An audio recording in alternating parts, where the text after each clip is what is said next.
Hello, one and all. Welcome back to Tuesday. Yes, Tuesday night here at IR Bad at Games, and we are back for what can really be called the beginning of the end of Steins Gate Zero. Uh, if you've been following along, we have been powering through this. I've heard it officially called as a midquel. Never heard that term before. Okay. I guess a sequel that takes place in the middle of a story. I guess. Uh, I don't. I mean, yeah. yeah, whatever.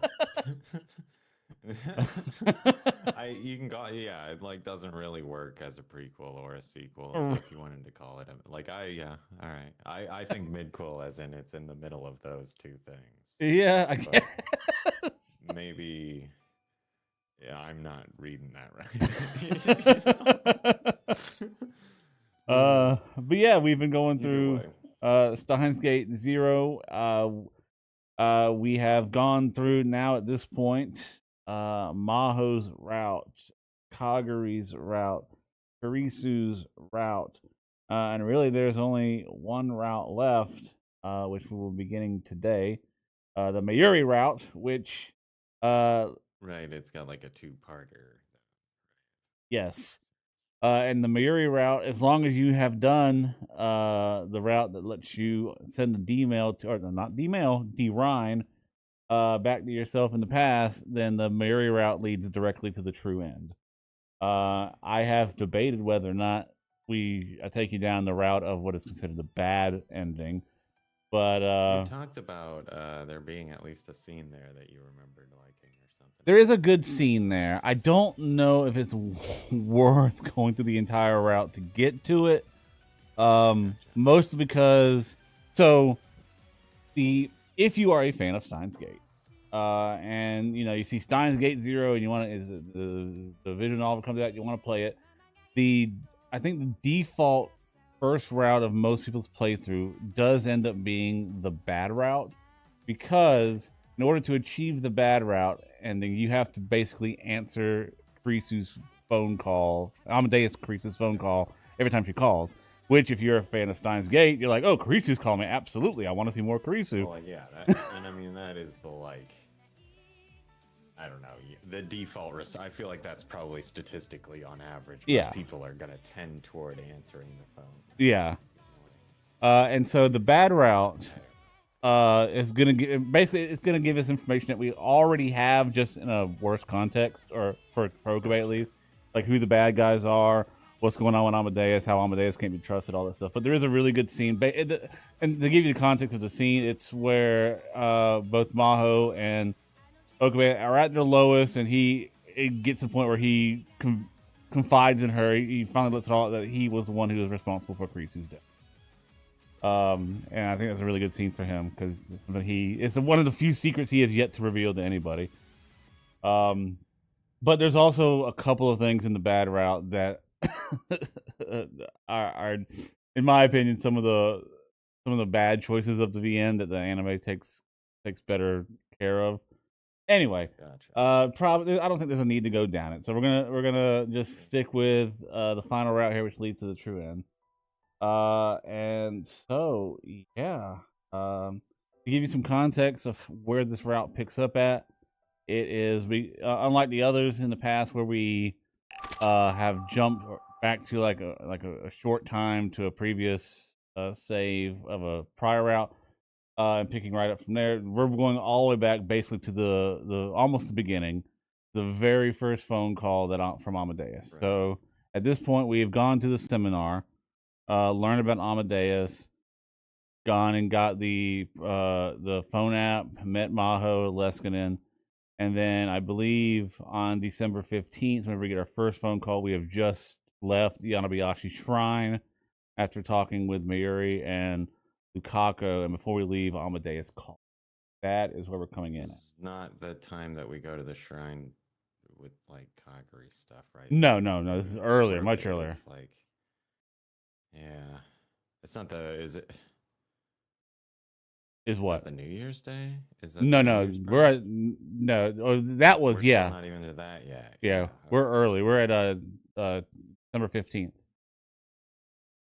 All Okay. right. I'm fuzzy on. We've not. Yeah, we haven't rocked back this far before. Yeah. Like you're This is saying, basically the day after fuzzy. the seminar. It'll make sense as we get Yeah. into it. Okay, there we go. Yeah. Sorry, you said that already, but like I remember But yeah, now. this The like time, conversation where they introduced Amadeus and everything. yeah. That seminar. That's the one you're talking about. Okay. Yes, yes. This time when she calls, we'll answer. Or do I call her first? There we go. Hello. We need to talk. You're meeting with the professor and senpai after this, right? Is that what this is about? Yeah. Is there any reason to be nervous? Basically, you're turning over the logs, and then they'll ask you some quick questions about your impression of me. That's it. The logs. That's what I want to talk to you. Have all of our conversations been recorded? Yeah, this is when I was like, oh, this is how the D-mail thing works. This was way back. Uh Jesus, man, that is on it. huh. Past Eric had this nailed down. I told you that when we started, right? You did read the terms and conditions, didn't you? I keep logs in a place when nobody can but me can access them. Were you not listening? And you're going to submit them to the professor and Hyaku-san? And probably Which means if I said anything personal to you, Dr. Leskin and Hyaku-san will hear it? you. You're just realizing this now. Yeah, it was a little late. Kurisu and I had been talking for 2 weeks. I should have asked about this when I got access key for Amadeus. Okay, so it is a little after that still though. Yeah, yeah, yeah. There's like some, but it was like there was like a time jump that Yeah, yeah, covered yeah. this ground basically, right? Yeah. Yeah. I just realized today. Hey, have I told you anything I shouldn't have so far? I remember this interaction the first time through as well, vaguely, or at least some other time. Anyway. Like the fact that you were barely able to talk to any girls at the matchmaking party. Or the fact that your family sells vegetables, but you hate eggplants. I don't hate eggplants. I'm just not very good at eating I them. remember that line being very funny to me as well. Like that is, I don't understand. Like, yes, I have a drinking problem. Like dumps on face. Like I don't think that means you don't like them. That was all. I didn't really care. Or the fact that the first time we talked, you called me Christina. Please forget. Human memories are ambiguous, and as time passes, they become more subjective and tend to be compressed into a single narrative.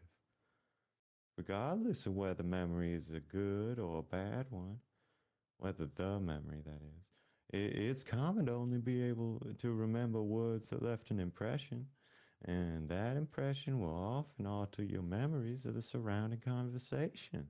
Huh? What was she talking about? I'm not saying that's a bad thing. It's just how human memories work. But Amadeus isn't a human.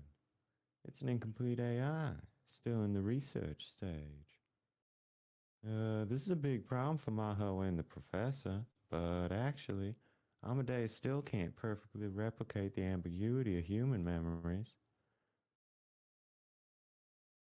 In other words, it can't completely replicate the high level brain function that is forgetting. Huh? But at the ATF seminar, Dr. Leskinen said that Amadeus would forget unneeded information. Yeah, I do forget things, but remember what I said? I record things in a log, like it's my secret diary. So in the end, all the information is kept there, And if I load that, all the data I should have forgotten will come flooding back to me, okay? In other words, asking her to forget was a time. Yes.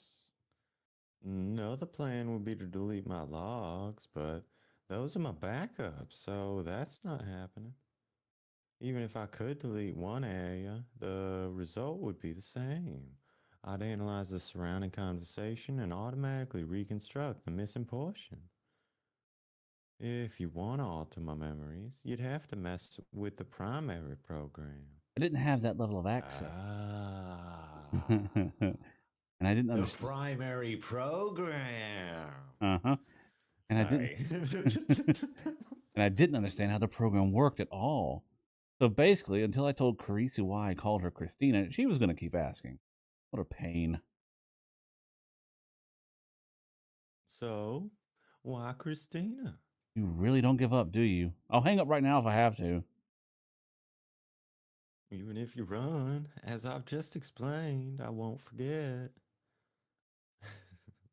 The more you try and change the subject, the more interested I get, you know? Or is this a ploy to get me to pay attention to you? You're the one who wants attention. You called me in the middle of my university lectures. And not only that, you message me all the time on Rhine. Ugh. You've got too much curiosity. If you keep poking your head into things, one of these days you're going to regret it. A scientist can't function if they're not curious. You got mad at me. If you're that interested in why I called you Christina, why not come up with a theory yourself?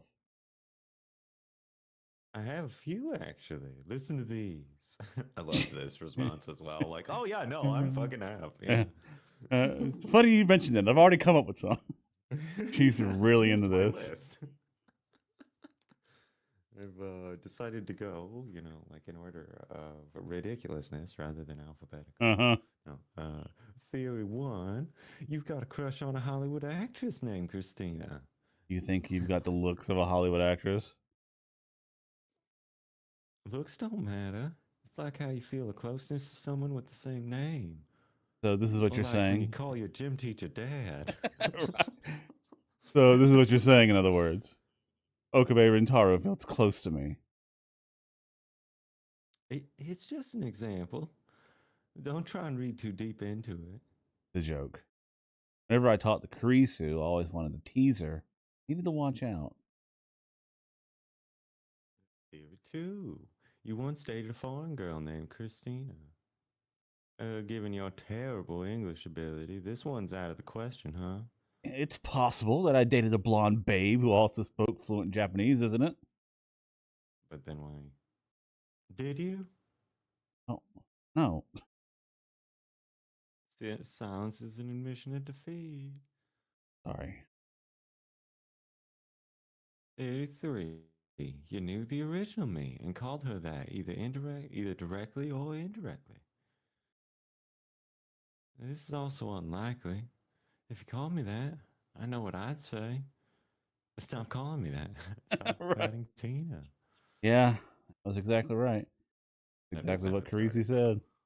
But I didn't stop because I'm embarrassed. The genius named Makise Kurisu was a person I always wanted to be. I was watching a thing. I'm sorry to derail here, but it's like similar, like the like Chris being Kurisu, or like Yeah. close enough to that first syllable to catch off. It's like a Kit Kat, I guess, is like it's like Kitakatsu or something Yeah. like that. It means like good luck or something similar. So it like is a pun or something. I don't know. Yeah, so they give it in like New Year's or other sorts of events Okay. along those lines. I was watching. I can't remember. I'm half-assed relaying something I learned from like a binging of Babish video. So forgive me for whatever I got wrong there. But anyway, it's another one of those things where it's like it's weird to me, the like implicit vowels sound, I guess, Uh-huh. that like it's happening here too, or like Chris and Kurisu. It like is kind of that. I don't know. Anyway, interesting stuff. Doesn't matter. Linguistics are weird. What do you mean? I couldn't bring myself to say her name, so I came up with a nickname to hide my embarrassment. Embarrassment? Yeah, not just with the original either. It happens when I'm talking to you two. Me? I mean, I've never talked to a girl inside of a monitor before. What? Well, thank you. Why are you blushing? Shut up, I am not. which, I guess I don't need to bring it up here, but that also implies that the in-game, Yeah. in-world DreamWorks studio that built this model put a blushing mechanic into You're right. No, that's important. That matters. They built a whole system to accommodate that. it. Holy shit. Fucking DreamWorks, man.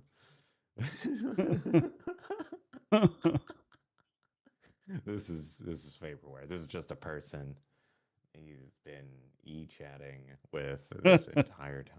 They have very in-depth scripts. Anyway, I just didn't expect that you'd treat me like a girl. It surprised me a little. Even that reaction was just like Kurisu. That part of you, I really uttered. What was I about to say? This was a 3D model on a screen, a tiny collection of zeros and ones in the shape of a human. What was I about to say to her? Hey, can I ask you something? We knew each other, didn't we? I mean, you and the original me.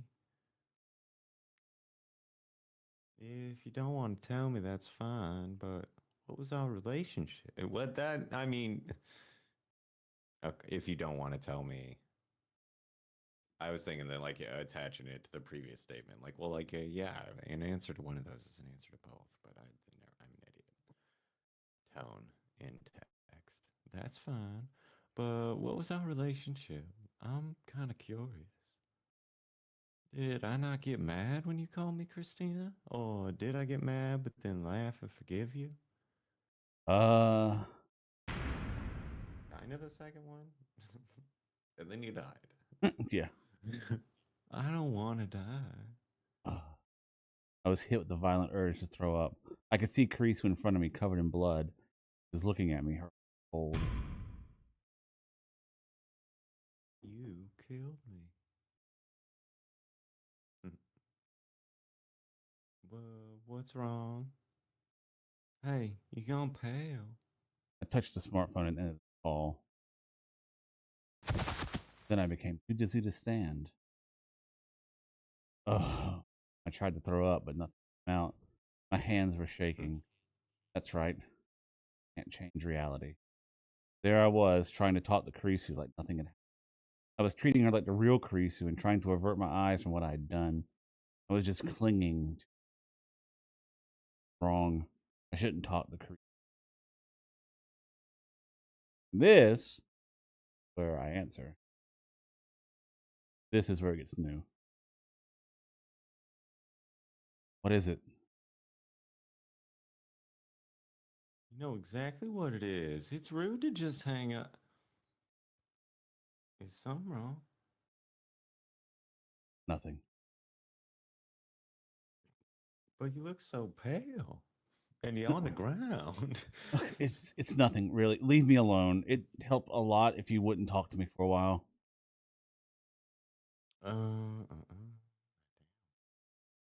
Don't push yourself too hard.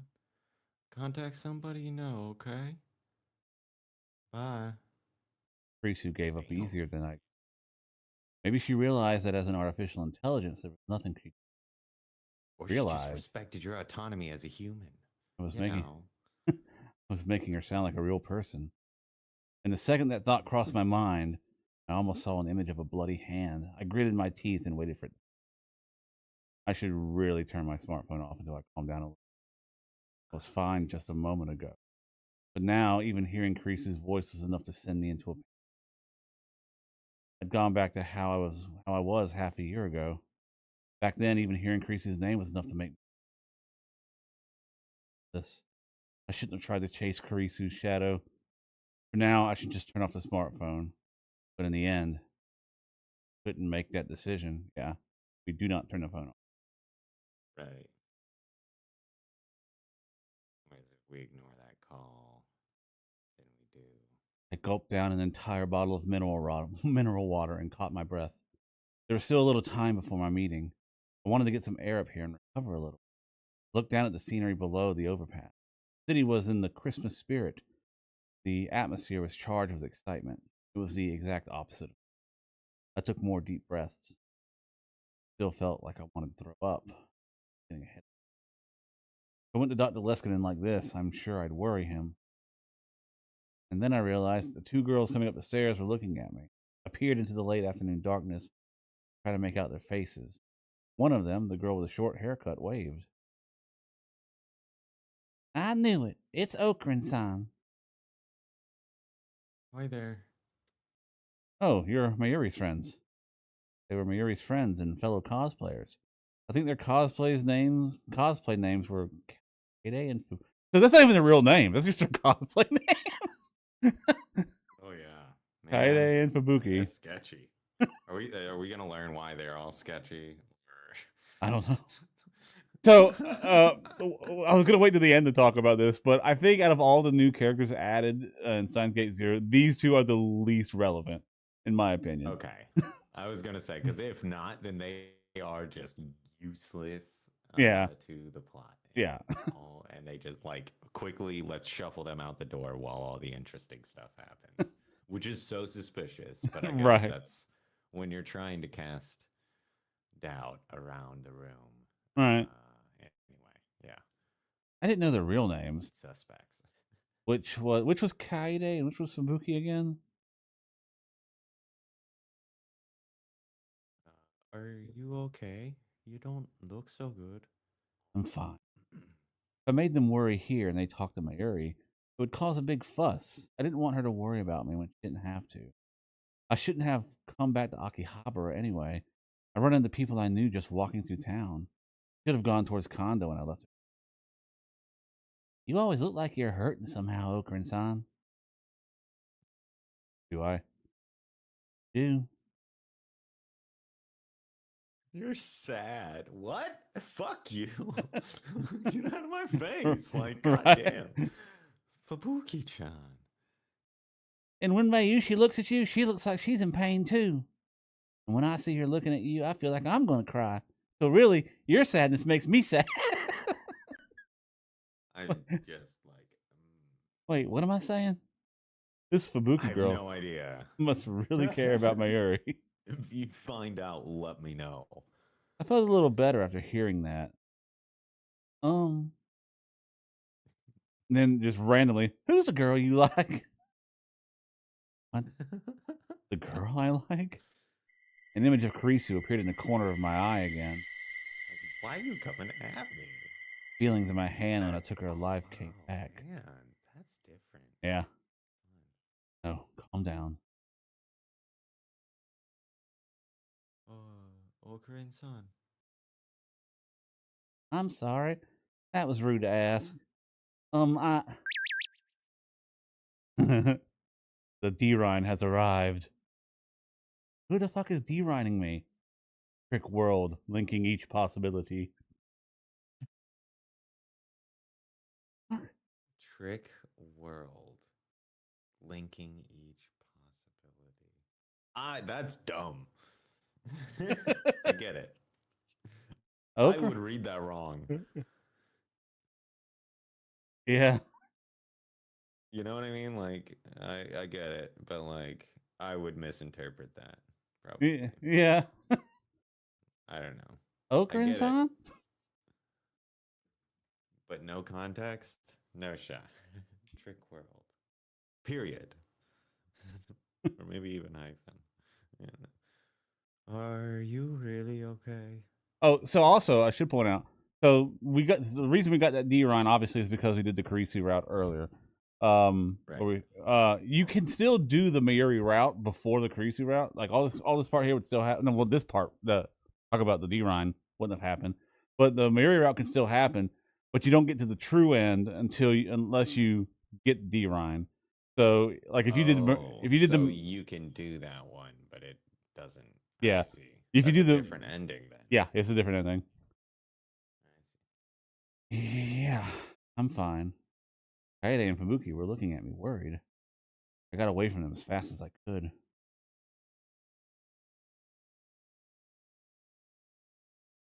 Next day.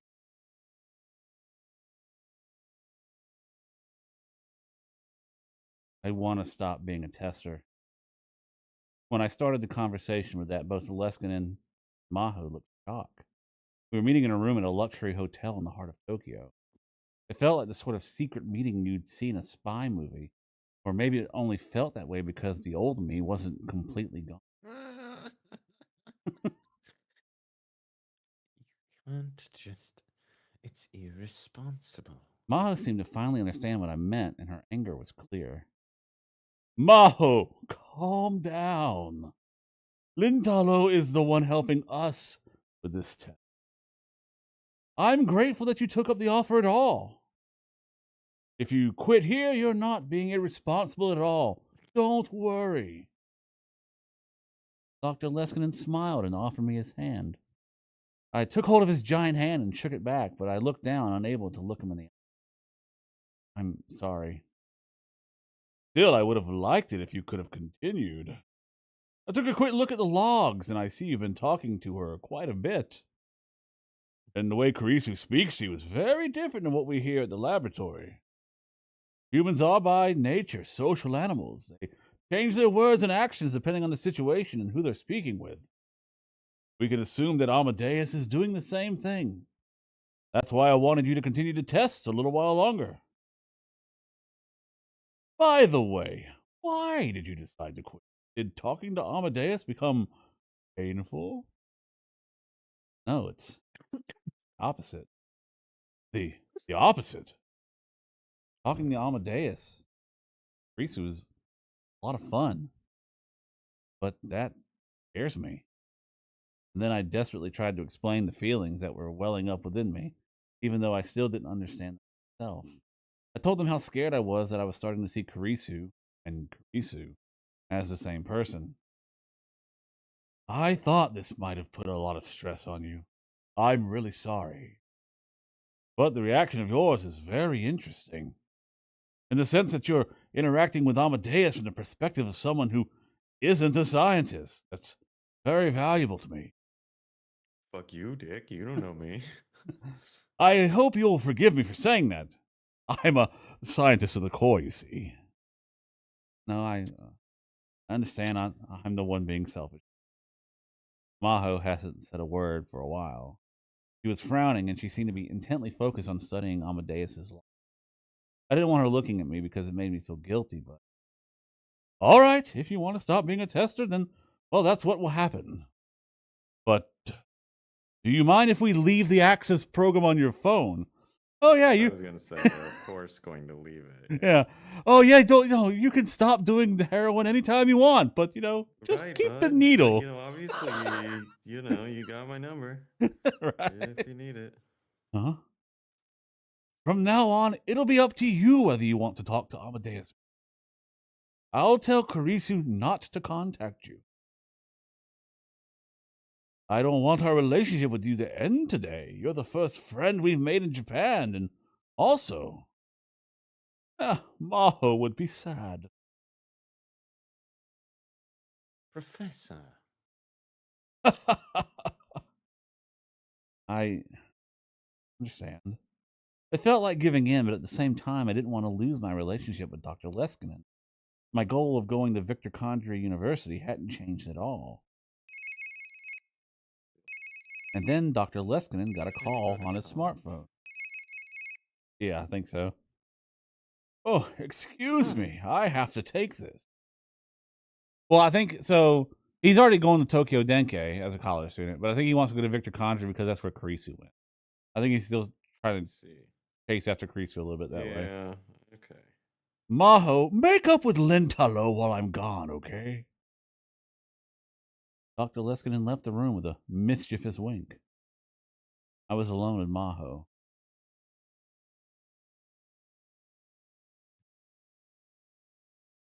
Sorry for yelling. No. The professor's right. We're the ones asking you for a favor.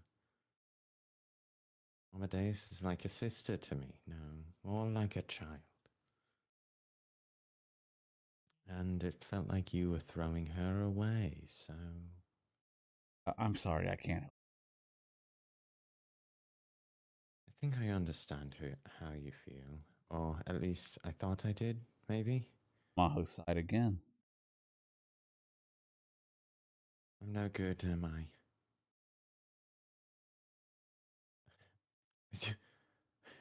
Sorry, what? My prefrontal cortex probably came out all screwed up when I was born. That has to be it. Huh? No. You're fixating on the The wrong wrong thing. component. Yeah, I get it. I understand. You usually probably have to explain that, but that's not what we're talking. The prefrontal cortex is one of the parts of your brain that defines your personality. It also handles information filtering. When there's something you don't want to admit, it cuts out that information or deceives you as to its meaning. I don't really understand. Mostly the relevance. In other words, it tries to hide your emotions and it tells lies. Not to other people, but to yourself. Like how I'm trying to hide how I feel behind a wall of scientific jargon right now. It's called rationalization, Ma. I think that's my prefrontal cortex that's doing it. Well, that would apply just as well to the old me, Houoin Kyouma. When I realized Well, that, there yeah. was nothing I could say. I think that's true for everybody. Interesting, man. That's a very funny way because it doesn't really matter if he even understands. Like if it gets him thinking again, like that's such a trip. That's a very funny concept because yeah, Uh, it's like oh I didn't like get this message, but it's like some random dude with that some for some reason named mad scientist in your phone texts you and says some wild ass nonsense, and then suddenly you're like oh yeah, remember when I used to be really on that shit? well, I actually have to disagree with you a little bit on this. Okay. One, I mean, he mad scientist is his moniker or is his old moniker, right? Two, the D Rhine is sent in the very similar format to the D mail, the one that's is broken up into a single message broken up into three separate parts because you only send so much back. So I would You're think, right. He would as Ocarin, recognize he would that. recognize immediately he sent Fair himself a enough. D Rhine. He I doesn't think respond to it very he doesn't. actively, I Yeah, guess, here. So, but you're right. He should absolutely be aware of what he's looking at, yeah, or at least on some level that means something. yeah, Uh, that he's like back at it again. right. Or at least in the future, future him is at least. Right, but that's the whole thing, yeah. Like, I mean, he does. Yeah, I don't know if future you is doing it, then you are Yeah, later yeah, or so. I don't right. know. Yeah, it's like you're back on that track. It's like, oh damn, I guess I'm doing that. Uh Like, huh. it's like getting a failed drug test from the future. Like, oh, I guess I relapsed. Huh? Yeah, that's like it's worse for me probably. Just from now on, whenever you feel like it, talk to Amadeus. Doesn't have to be for long. Thanks. Maho flops back onto the sofa. Hey, can I ask you a question about Risu's mom? All of a sudden, everybody's got fucking parents, which is the weirdest thing. Well, I happen to hear you in That the Carisu's dead. I happened to hear you and the professor talking about her at the party that one time. You said that something happened at Kurisu's house?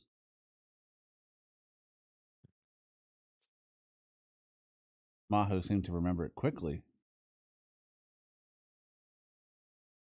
We got a call from Carisu's mom.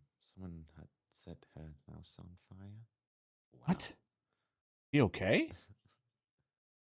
I mean, she said she was gone that day, so she was all right. Well, that was a relief. After all that had happened, I really didn't want Carisu's mother to have to go through anymore.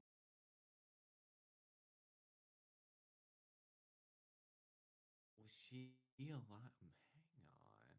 Hang on. Hmm. Was she alive in the last one? Carisu's mom? Yeah. Yeah, Do she was we alive. hear Wait, you anything don't. about her whatsoever? Okay. Yeah, the assumption is she's alive. You don't hear anything about her, but you assuming she's Okay. alive. I'm just like, oh, well, maybe they changed something, Like go on a vacation is a demailable thing. This happened within the texting time frame, I Yeah. think. And they were able to page people as well. Kurisu's mom seemed to really like me. She would invite me over on my off days all the time. So I'm worried.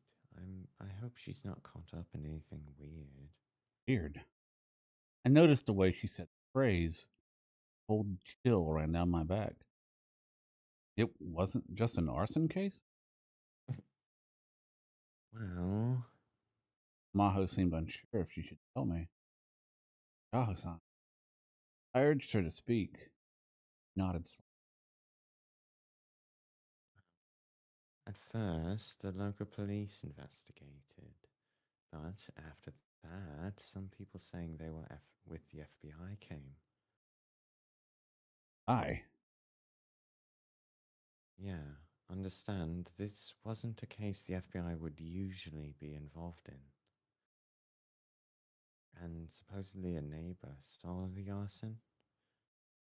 And from what she said, they didn't look like your ordinary arsonist. What does an ordinary arsonist look like?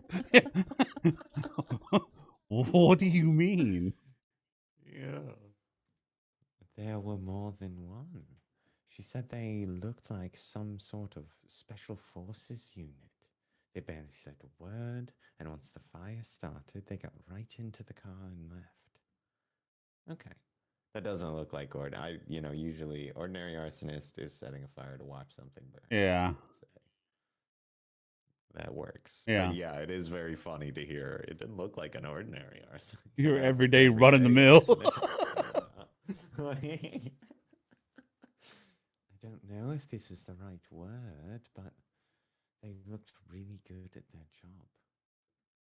And they said the fire spread really fast. You trying to say that it was no ordinary arson, but the work of a professional? Yes, that's exactly what she's trying to say. Explicitly, yeah, like that. She did say that. I couldn't laugh away the possibility. I knew for a fact there were people like that. And They said they were speaking Russian. Russian. Dun, dun, dun. The first thing that came to my mind, whether I liked it or not, was Nakabachi. Half a year ago, he'd stolen a paper about time travel from Kurisu, his own daughter, and used it to seek asylum in Russia. Did that have something to do with it? And there's one more thing. Right after Kurisu's death, something weird happened at the lab. Someone who said they were a Japanese detective visited us with some of the local police. They said it was a joint US Japan investigation into Kurisu's death.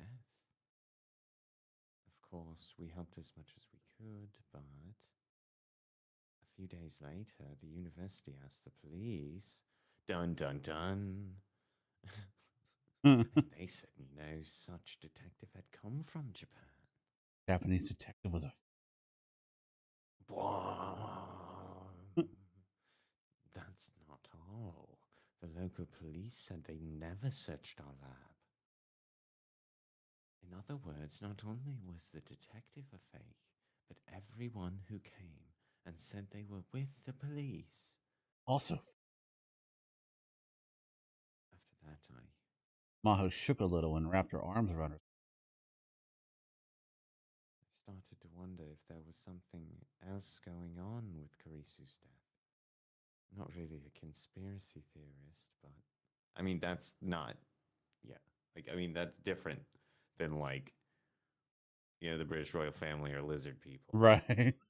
It's like you witnessed an ongoing organized effort to conceal something. Yeah.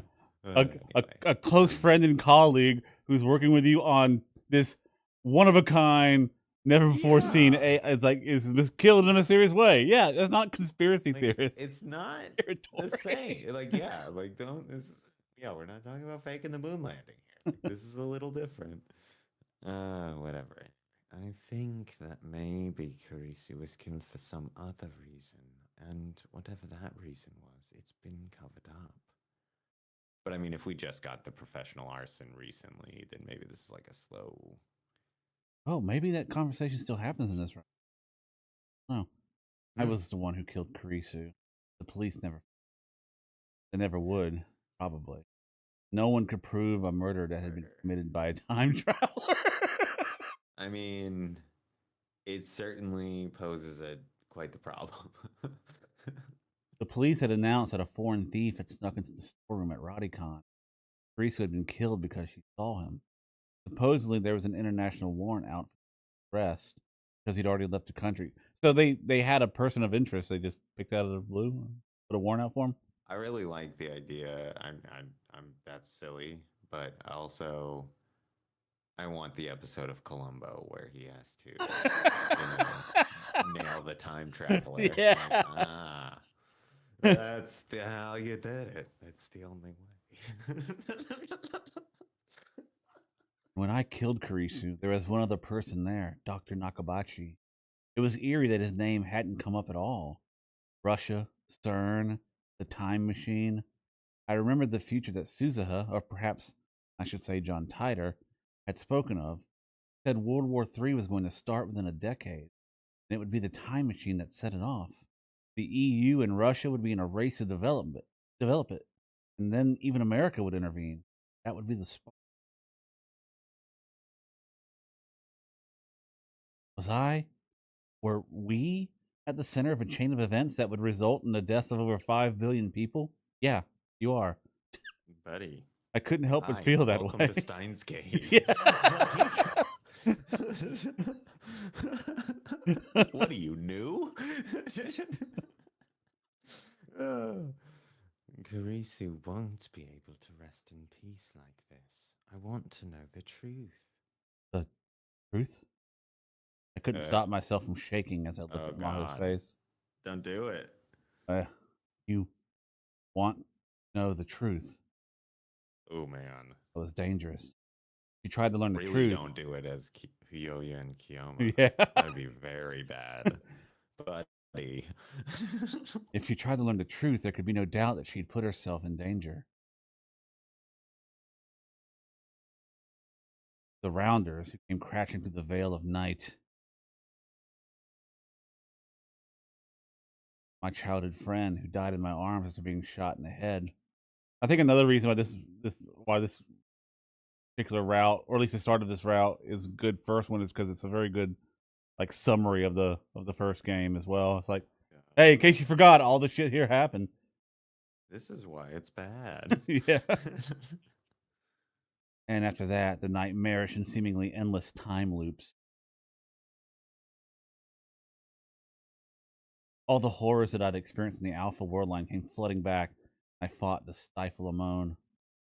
But Oh, that's so you're saying that this was the one that they were saying you actually, or the other one that we could have done first, or whatever? yeah. So the bad Okay. route and the Mayuri route both start in the same place, but they split off at the next point. Shit. Yeah. Yeah. That's something you should leave to the police. Do you really think so? If nothing else, you shouldn't think you could do something about it yourself. There's just so little that one person can do. After I said that, I regretted it. Yeah, she didn't like that. Fuck Maho's you, gaze dick. had turned into a piercing glare. Do you know something about what happened? My panic was about to show. I quickly covered my face with my hands. That's impossible, right? Yeah. Sorry for being weird. Whenever Kurisu gets involved, I just can't help myself. I really liked her. She was a really good girl. An amazing one. I liked her too. Yeah, I can tell by watching you. A heavy silence filled the air between. I felt like I had to say something, but fortunately, Dr. Leskinen came back just in time. How about some dinner, you two? Actually, Maho. I gotta go. Maho and I nodded and stood up from the sofa. Kalbe-san, will you tell me more about what Kurisu was like when she was here sometime? Yeah, whenever you like. Just not now. I was just barely able to smile back at Maho. I saw a dark blue van come around the corner of the underground parking lot. Tires squealed a little. It wasn't a Japanese car.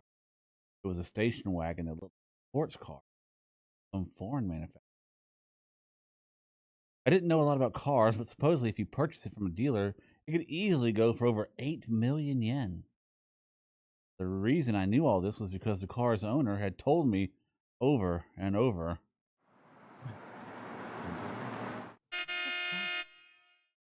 The station wagon stopped in front of us, and there was a short bark from the horn. Associate Professor Izaki came out from the driver's side. While I was eating with Dr. Leskinen and Maho, he'd called me about something else. When I told him I was having dinner with the two of them, he'd offered to drive us home. Dr. Leskinen had tried to refuse, but Izaki had insisted so much that he had no choice but to accept. He had a pretty nice car for an associate professor. This was the cause of a lot of speculation in college. Some people said that his family was rich, and others that he had had a wife of some that he had the wife of some CEO as a patron. He once quietly told me the truth, that he was single and spent all his money on this car. But who even knew if that was true? Izaki was acting like he was a professional chauffeur, opening the rear door and escorting Dr. Leskinen and Maho. Dr. Leskinen thanked him and got inside. Maho went around to the back and loaded up her luggage. Oh, this is the first time Izaki spoke. Associate Professor Izaki. Not bad, Okabe-kun. Looks like you've won over Dr. Leskinen. He grinned and poked me with his elbow. You better not lose that connection, for your future's sake. Right. He was a hard guy to hate, but for an associate professor, he seemed kind of shallow. It was one of the unfortunate things about him. He waved to me and opened the As drive. a character. Yeah. You lack depth. He waved to me and opened the driver's side door. What was that sound?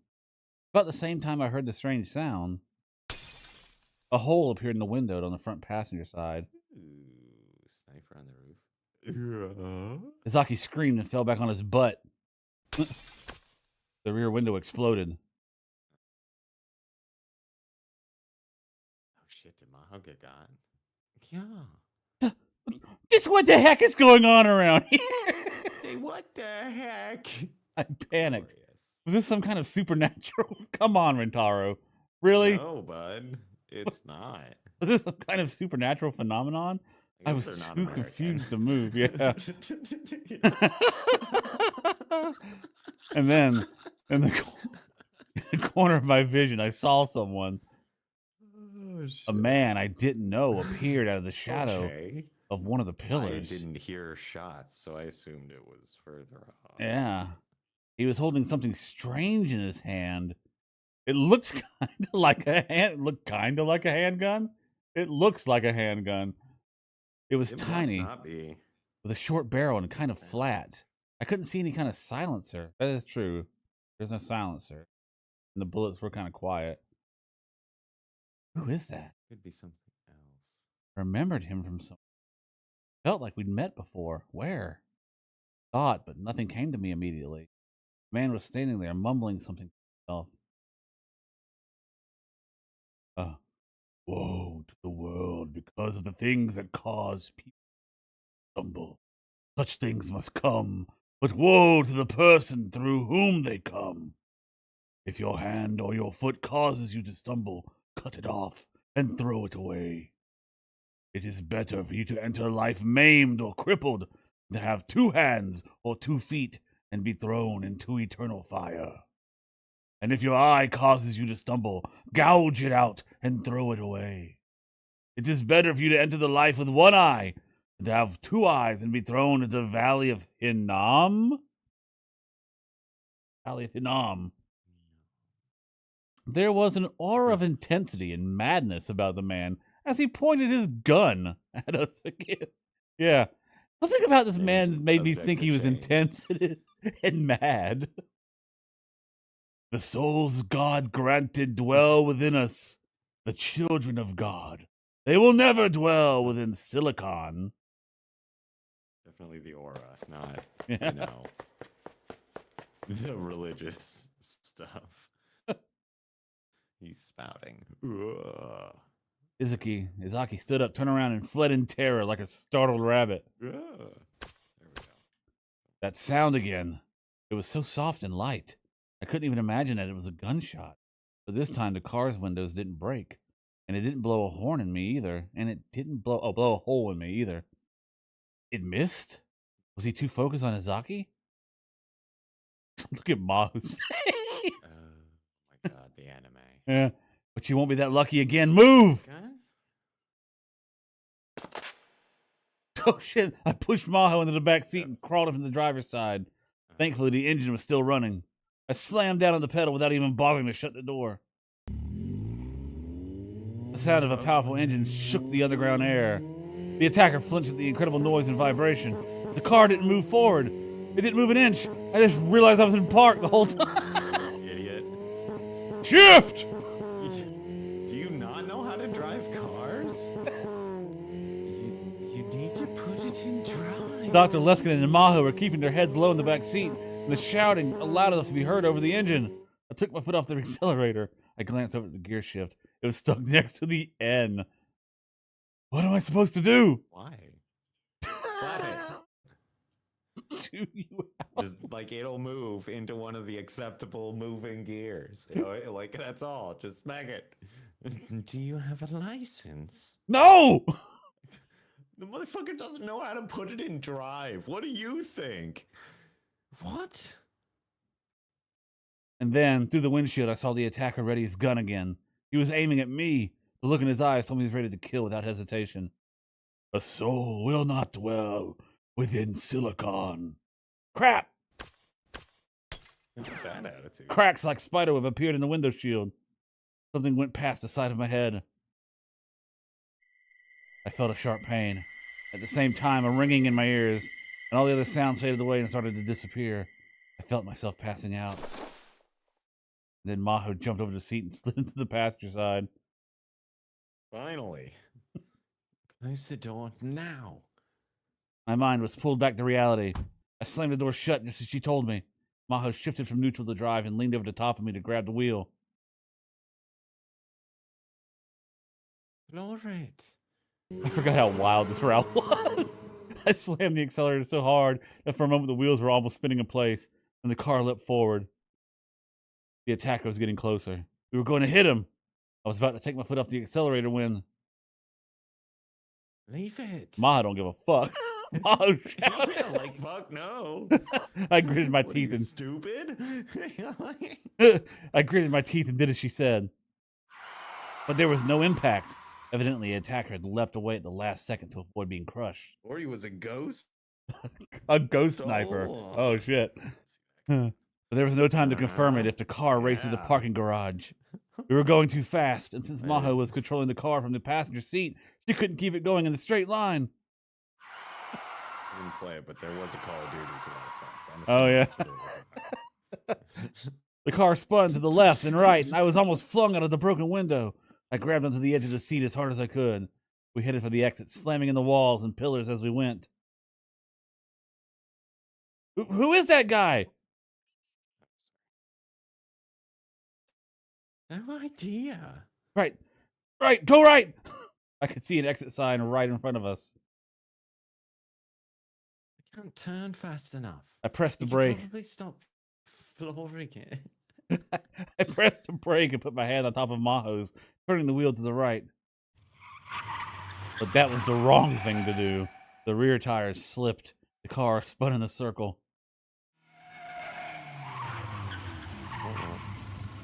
And then it came to a stop.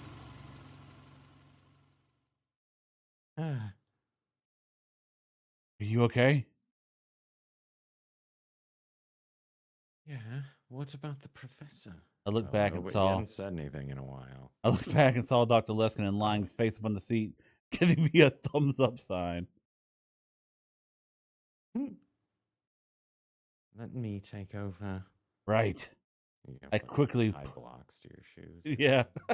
I quickly put my hand on the door and got ready to get out of the driver's seat.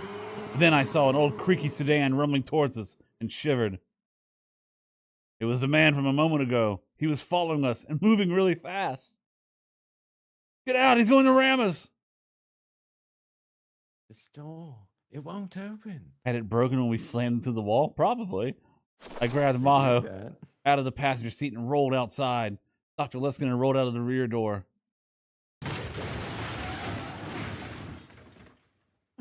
It was less than a second afterward that the sedan hit. If we'd been even just a little too slow, we would have been turned into mincemeat. I stood up and offered Maho a hand, then moved away from the unrecognizable wreck that used to be a car. You okay? Thanks. Oh, shit. Wow. Both cars were smashed together. Ooh-wee. The attacker sedan was completely embedded in the rear half of the car we had been driving. There was grand. no way he could have survived. There were no tire marks on the ground, which meant he'd slammed into us without braking. Shivered. I had almost been killed. Anyway, I need to contact the cops. I was about to pull out my smartphone when the security guards heard the commotion and came running. Excuse me. Please call the police. The security guard nodded and contacted the police. Oh, hurts. I could feel a pulsing ache on the side of my head. A shot from the gun had grazed me. I hadn't felt that pain at all while I was driving. I fearfully reached up to touch it and felt blood flowing from a temple down onto my face. I gulped when I saw that my fingertips had turned bright red. Yeah. I almost saw Mayuri when she was shot in the head. I almost saw Kurisu when I'd killed her. The images felt like they were about to come flashing back to me, and I struggled to stay standing.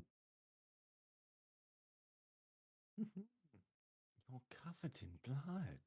Did you get hit? Maho went. Is this a bad play? It's getting hit in the head bad. Well, I mean, it's no foot.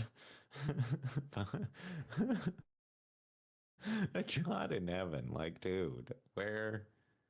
Like, there are no good places, obviously. But head? Yeah, safe bet. That's a bad spot. There's something called the superficial temporal artery there. Let me see it. I'm going to touch you now a little. Dr. Leskinen looked at the wound. Thank When he you. touched me, I felt more pain, but I gritted my teeth to endure it. It's okay. You're not that badly hurt.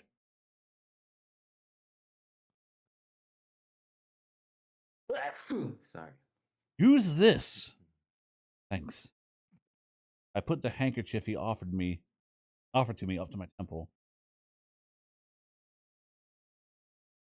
The guy who attacked us, he was the one at the seminar. Really? You don't remember? That was the guy you yelled at. Oh. That's right. That's why he looked familiar. It sounded like he was insulting Kurisu, so I shouted, "Objection!" at him. Objection. That was the guy. Was this his way of getting back at me? Not a chance. Probably not. You self-centered prick. The souls God granted dwell within us. Never dwell within silicon. What's that? He was saying that before he fired the gun. Was he talking about Amadeus? I mean, that's a pretty good guess. Safe bet. Safe Oh bet. no. I mean, I guess again, not American. I could faintly hear police car sirens in the distance. The hotel security guards and staff are starting to gather. Hey, how do we explain this? I mean, we, yeah, like some guy came at you with a gun. Start there, and the rest should Oh, I hit the fall wrong into button. place. Like Uh, I abridged it. yeah. And then Maho's eyes That's went what she said. right, pretty much. Then Maho's eyes went wide. She, Dr. Leskinen, and the crowd were all staring at a single point. I looked, almost screamed. Oh, is the guy gone? Woe to the Oh, world. good. Such things must come. Woe to the Exactly. person through Where's the whom they guy? come. The man crawled out from the wreckage of the stand, covered in blood, and then he Get his staggered to his ass. feet. He looked like a zombie. All his limbs, except the one holding the gun, were pointed off We'll wait. in impossible directions, and I could see what looked like a bone sticking Oh. out from them. His stomach was torn open, and each time he crawled forward, I could see major organs covered in blood falling out of the hole. But he moved towards us as he felt no pain at all. It was such an awful That's sight that no one could speak. The man okay. unsteadily aimed the gun towards Dr. Leskinen. He must have been on the verge of death because his arm was flailing around too much to aim. But Dr. Leskinen's expression was pure terror, and he seemed unable to move. Blasphemy, soul. Oh. Professor, run! A shot Goofy, rang just out. standing there waiting for it. Fresh blood flew out of the man's head, and his body was blown away as if it had been hit by a truck. He fell to the ground, still Ooh, clutching his gun. He tried to crawl forward he's up. anyway, but soon twitched and stopped moving. The crowd began to scream. What? The attacker had been shot? Did he shoot himself? No. Probably not. That gunshot was clearly different than the last one. Who's there? Who had just fired? Let's go. I looked around. I could see several policemen coming from the entrance, but none of them had their guns drawn. And the crowd was nothing but security and hotel staff. I couldn't see any of them carrying a gun. So who had fired? And where had they fired from? And the way they took the attacker's head off in a single shot. Not just anyone could do that. You're in trouble. What is going on? Of course, It's gonna look like you hid the gun for some reason. one told me. Afterwards, the police took us to custody. We were taken to the Like police they heard the station. shot, Yeah, clearly. and questioned. That's mm, And questioned until late into the night. The sun was almost about to rise by the time we left. The police took me home in a patrol car. Dr. Leskin and Maho were having the police take them back to their hotel in Waco, so we split up in front of the police station. We never did find out why the man had attacked us.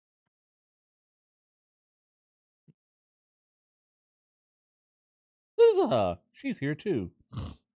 weird. What a coincidence that we should suddenly switch to her story. She felt dizzy.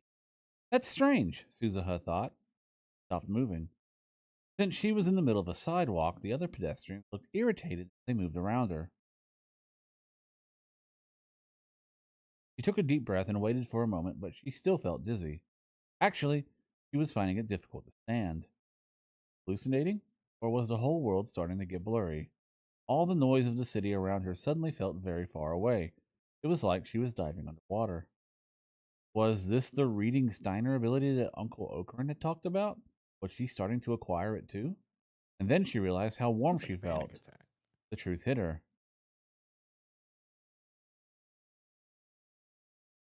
Am I sick?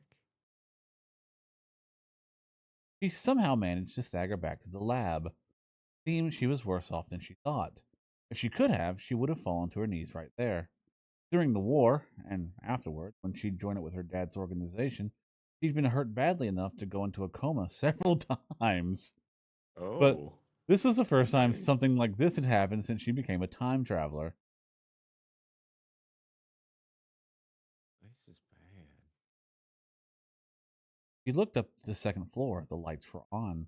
She felt honestly relieved to know that her dad was there. She walked up the stairs. The door was unlocked. She didn't have the energy to speak, so she tried to silently take off her shoes. And then she tripped. Huh. Ah, She fell what forward. the hell?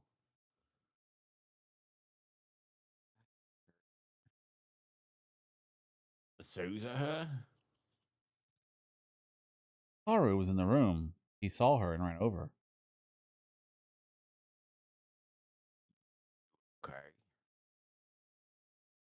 Yeah, yeah. She rubbed her knee and tried to stand up, but staggered again and fell in his arms. What?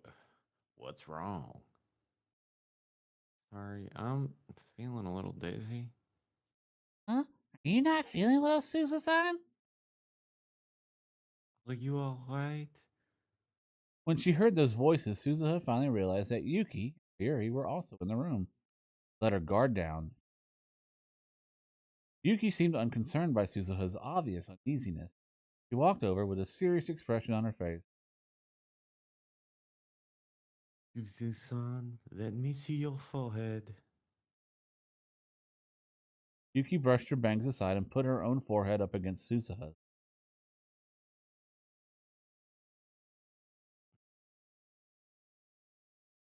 Suzuha's heart started pounding. She had distant memories of her mother doing this before. You've got a terrible fever. What? Daru put his big hand up to Suzuha's cheek as well. Oh, you're right. Do you have a cold? No, a fever. God, keep yeah, I'm fine. This will get better fast. Hey, don't push yourself. You need to go lie down right now, dude. That's light. No, I'm gonna just rest for a bit.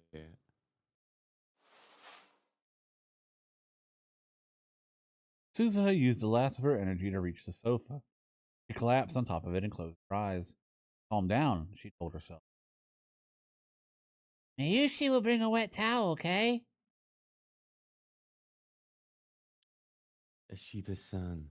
Will Susie Sun's change your clothes? It's here. It's all inside this.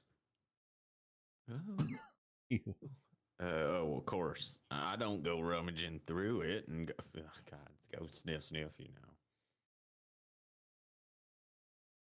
You don't stop being stupid. I'll infect you with my cold virus, brother. Brother. Suzuha kept her eyes shut Brother. as she complained. I just pick something out to change hell into? Thanks. I can't do it, obviously. Yeah. As she listened to the conversation going on around her, Suzuha felt a cold towel on her forehead. How do you feel? Great. Uh, um, sorry, big sis, my Worry about it. I'm gonna go buy some cold medicine. You guys take care of her. Okay. Bye. Can you stand up, Suzuha? I at least want to get you changed before your brother gets back. Suzuha opened her eyes. Yuki was standing over her and looking down. No, I'm fine like this. That's how I've always done it. In fact, before Suzuha became a time traveler, there were many times when she'd been unable to rest, even if she was sick. Many times she wasn't able to change clothes or even light. Compared to that, this was a lot nicer. Mm, no way. The most important part of a cold is when you just start to get it. But no buts. Take your clothes off. Yuki was a little more forceful than usual as she tried to get Suzuha's clothes off. Susa jumped up, surprised. Fine, I'll do it. I can do it myself. Talk to his sweat. Mayori-chan, do you have any dry towels? Oh, yeah. Here. Yuki took the towel that Mayuri had brought from the shower room and gently wiped the sweat off of Suza's forehead and neck. That tickles. Just stay still. You're not a little kid. But, Suzuha shook as she was rubbed with the towel. She wasn't used to being touched, and this was the first time since she was very young that anyone had done this to her. that's enough. I'll do it myself. Don't need to worry about it. I'm not worried. Suzuha grabbed the towel from Yuki, trying her best to hide herself from the gaze of the other two. She took off her clothes and wiped away the sweat. Her face felt really hot. She didn't know if it was because of the fever or not, but she was finding it difficult to think. Is this okay? Yes, good job. Now change into this. She grabbed a new pair of underwear and clothes from Yuki. She was still trying to hide herself. Still trying to hide herself, she put them on. When she laid back down on the sofa, Yuki put a blanket on her. Mayuri-chan, you said this room doesn't have a washer, right? Yeah. It's always been such a problem. Maybe will take these things to the laundromat later, okay? Huh? You don't have to do that. We've got to take care of each other at times like these. That's right, Suzu-san. Are you hungry? Think you can eat anything? Suzuha looked at Yuki, then at Mayuri, and was about to mumble another refusal, but in the end she gave up and pulled the blanket up to her nose. This was really hard. I'm not that hungry. But you need to eat something before you take the medicine. How about rice porridge? Like, oh my god, will you guys fuck off? Like, I just want to be sick. Can you go Yeah. away? Like, can you go away? Thank you. You're all very nice and considerate and you're good. Now fuck off. That's a good idea. Okay, I'll make it right away. Lie down for a little bit, okay? Yeah.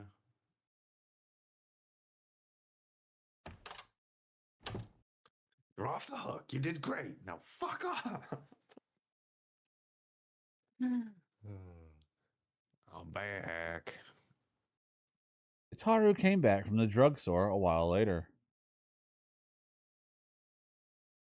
I'm so tired.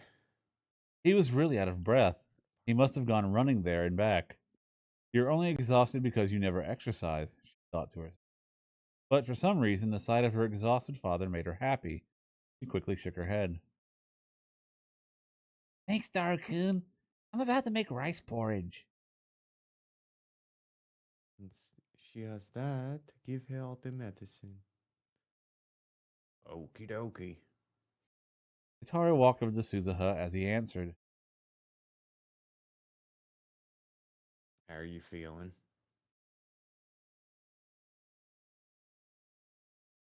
Not so good. Guess all that stress caught up with you. Never actually seen you take a break. This is really pathetic. Maybe I shouldn't stay here. What? I've been getting lazy. You're here, Dad, and big sis Maya's here, and big sis Rumi. And at some point, even Mom showed up. Because of that, sometimes I feel like I'm gonna forget my mission. It starts to feel like this happy time is gonna continue forever. And I found myself thinking that maybe there'll never be a war. Starting to fantasize about living like a normal girl. And what's wrong with that? When Daru spoke, his face was actually serious for once. He was looking straight into Suzuha's eyes. It was the face of the father she knew so well, the man who was always there for her. So you're gonna leave this place, and where are you gonna go? Well, inside the time machine or something. You know you can't stay in there, right? But you know I can't leave my daughter there, right? Dad. For a moment, Suzuha was about to cry. She squeezed the blanket as hard as she could to stop herself. Then, Oops, got too serious. Need to slip back into shitpost mode. Anyway, I like being around cute girls, and God damn it, I look forward to going sniff when you're not looking.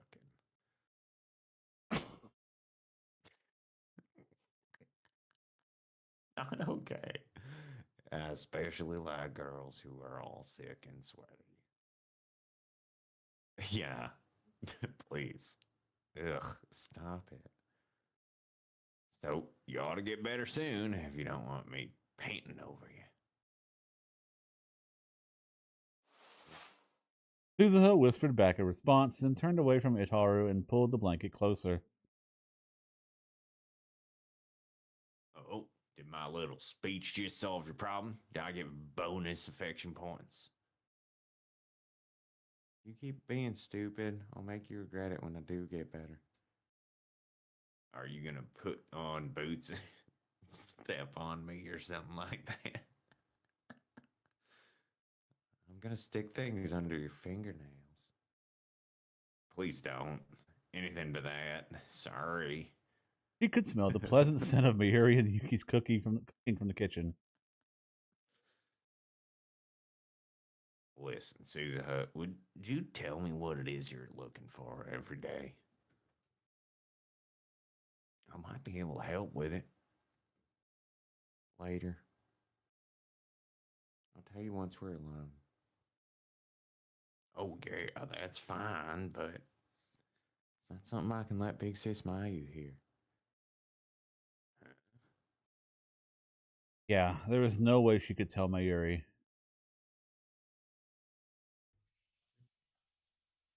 3 days later, Suzuha was still sick. Yuki came over every day with Mayuri to check on her. Because of this, Suzuha was able to eat nutritious food, and her fever had gone down. Now all that was left was to get her strength back. But still, Yuki kept telling her she needed to lie down. This meant that, for better or for worse, Suzuha spent her whole day on the sleep. Somewhere in her half-awake mind, she'd heard a terrible off-key tune. Since she also heard the sound of falling water, it was probably coming from the shower room. What song is this? Do you know, Ma? I'm assuming it's the same song from the Calgary route, but I could be wrong. It's gotta be, right? Yeah. Yeah. Suzuha had heard it when she was very young, yeah. Her mother had been singing it just like she was now. But what exactly the song was about, she just couldn't remember. Just need to get up. I can't stay asleep forever. But even when she tried to open her eyes, they just wouldn't move. Her body must have needed more rest. Maybe Yuki was right, and she needed to lie down some more.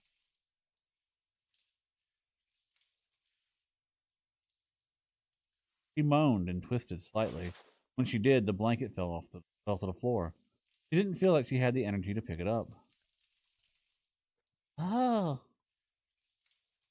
She could sense someone standing up from the desk where Itaru always used to be. Whoever was there, they came over and put the blanket back on. Smell Big Sis Mayu.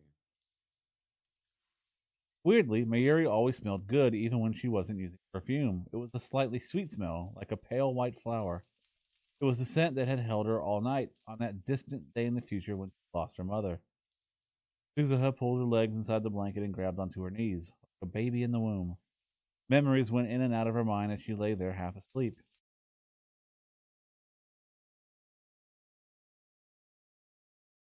got hurt? You think she suffered? She suddenly remembered what Kagari had said to her after they traveled time. 2036, the day when she left. At the last second, Mayuri had looked at Suzuha and Kagari inside the time machine and smiled. It was just like that gentle smile on Suzuha's mother's face. She died protecting her daughter.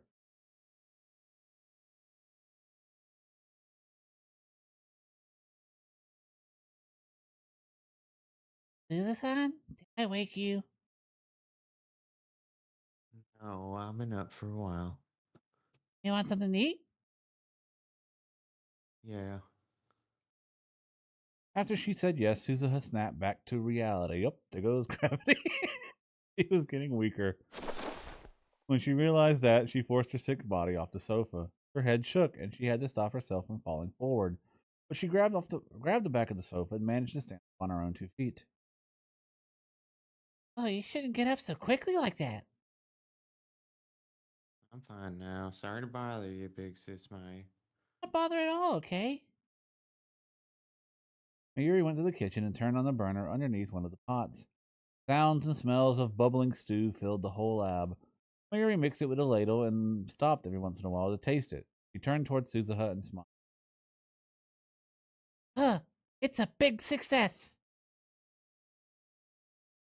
Did you make it? Yep, Miyushi's getting a lot better at cooking thanks to Yuki-san. Where's my dad? I mean, my brother. You and the May Wow. Queen. Well, Mayuri already knows about it, I think. It's just Oh, Yuki okay. does it. Yeah, because she was on the roof with the time machine at the start. Remember? Right. You and the May But Queen. still, like, yeah, what's the point of correcting it at that Yeah, point? yeah. I guess you're right. He says he's got to go to work after that. Let's see. Oh, you're thinking of going out tonight because Darakun isn't here, aren't you? You can't do that.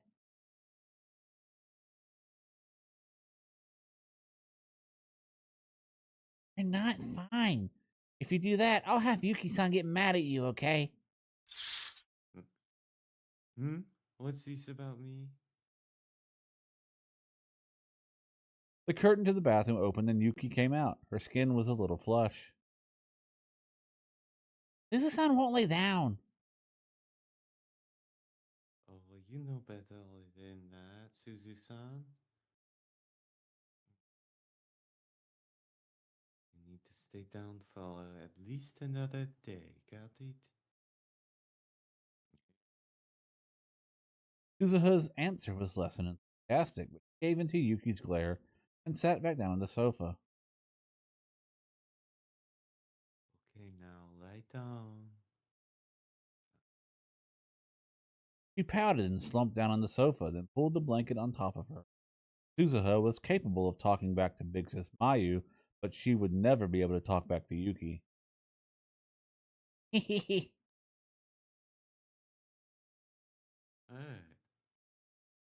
I was thinking about how you look so cute like that. What? If Daru saw you like that, you might be in trouble. Yeah, sometimes I wonder if you're really brother and sister. D- Don't be creepy. Oh, Suzu-san, are you blushing?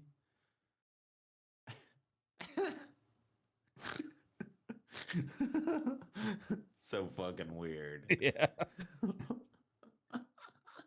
Like she doesn't even know. Uh-huh. It's like you're her mom. Ew. Like really? Of course not. Why would I be? You're blushing right now. It's so cute.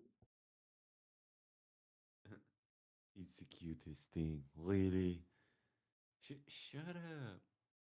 Suzuha couldn't say anything, so she just had to turn away. Yeah. Okay. Well, it's time for Miyushi to go to work, so. Mayuri apparently knows.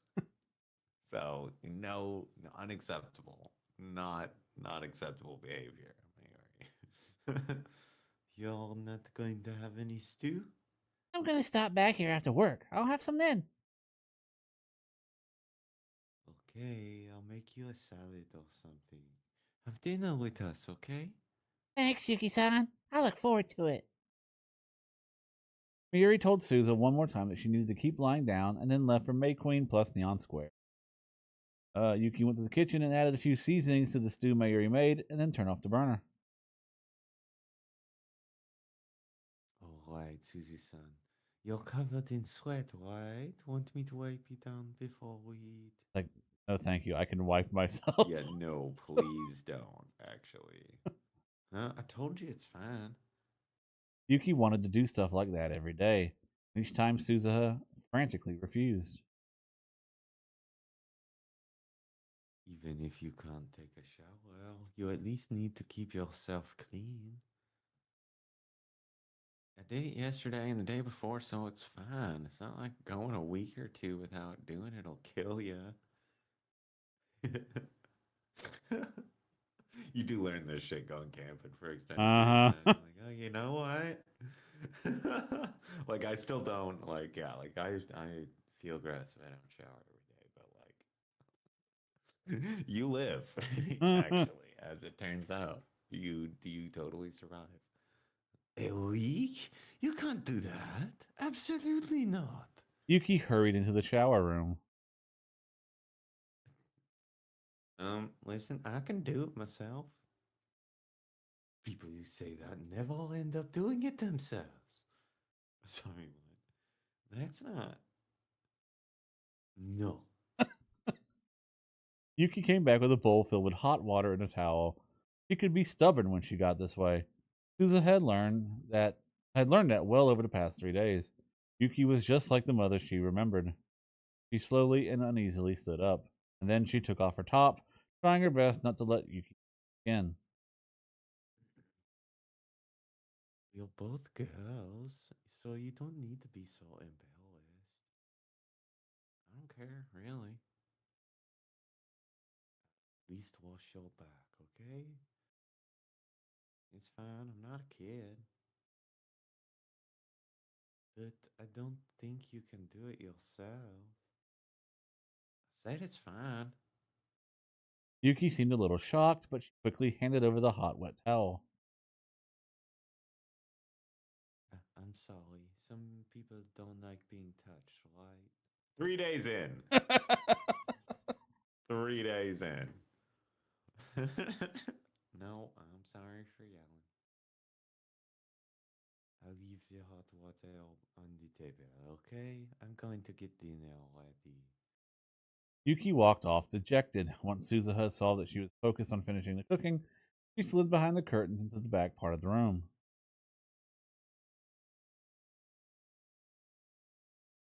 She used a towel and wash bowl to wipe herself down. She couldn't let Yuki see her body. There were scars, both old and new, all over her, and burn marks that might never heal. To her, these wounds were like medals from the vicious battle she survived, and she didn't care who saw them. But she didn't want to let her mother, who'd given birth to her, or rather, who would give birth to her, to see them, especially not the dozens of pale white marks around her breasts.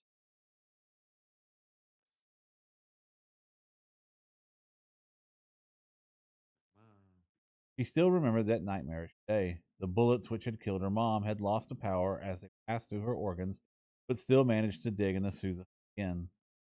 And when they did, they were covered in her mother's blood and flesh. Scars would probably never heal completely. To Suzuha, they were her mother's grave.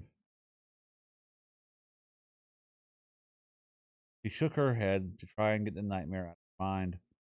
She took her bottoms off too, and then wiped herself clean all the way down to her toes. Then she put on a new pair of underwear. It was only after she finished putting on her newly clean clothes that she felt human. When she came back, Yuki was putting bowls filled with stew and salad onto the table.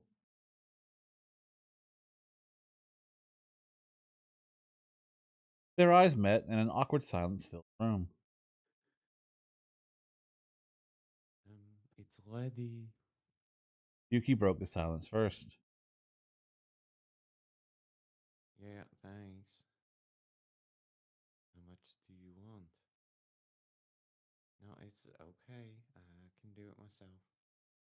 Suzuha put just enough stew and salad for her meal onto her own plate, and then made a plate for you as well. Oh, thanks. No, I'm sorry to make you do all this cooking. I told you we got to look out for each other when we're sick. Once you're done eating, make sure you take your medicine. Okay. The two sat on the sofa and filled their mouths with stew and salad. Stew had a mild, gentle flavor. It felt like something Mary would make. Weird shift in the art. Uh huh. Mayori-chan's gotten a lot better, hasn't she? She didn't just take something out of a can and warm it up, you know? I'm pretty impressed. And do you want to try making it too? I'll teach you. Me? I'll pass. I'm not the type. I don't think that's true. You're a human being, which means you do need to eat from time to time, right? Well, maybe someday. People would say someday end up never doing it, you know. You said something similar a minute ago. Did I?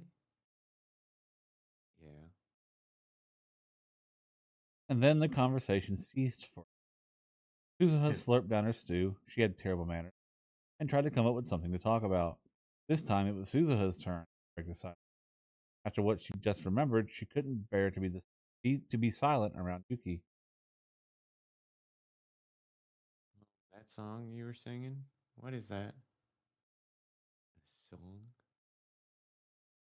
You know, when you were taking a shower? Huh? Was I singing? Wow, that's so embarrassing. I'm a terrible singer, but I love to sing, so sometimes I hum things. I don't know if it matters if you're whether you're any good or not. I just can't remember what song it was. Neither can I actually. Huh?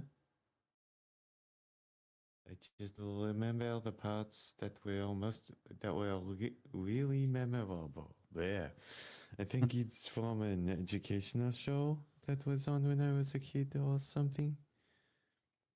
Sorry, but I can't help you. Suzu-san, Suzu-san, when did you hear that song? When I was a kid, I think my mom used to sing it for me all the time. Your mom seems like a really nice person. The Yeah, which conversation flowed. But you know one thing about her. She used to sing that song all the time. Apparently, it's the one thing you know about her mom. the conversation flowed so naturally that she didn't think about how she responded. Huh? A second later, she realized what she had said, and then she stared at her mother. Is something wrong? My mom? What do you mean? What What? did Oh, she's I thinking about sing Daru's mom. 2 days ago? Oh, duh. God. Yeah, because Daru has parents Yeah. who exist. Right. No, that makes sense. Huh? I said she came here 2 days ago. That's impossible. Is there some reason your mom wouldn't come? What I mean, That's a very dangerous situation, too, by the yeah, like way. Daru's mom wait, shows up, and wait. Yuki's like, "Oh, you just missed your daughter." And Daru's mom's like, "What daughter?" I'm sorry, my what? Yeah. There was no way she could say that her mother was right. There's no way she could say that her mother was right in front of her. Confused, she felt silent. Yuki, for her part, must have come to some conclusion about the reason for reaction. She started to stammer and fidget. Like, oh, do you guys not get along? I'm sorry. Huh? Oh, Huh? I didn't know. Did something happen between you and your mom? No. You got in a fight and ran away from home or something? That's not it. It was weird thinking back.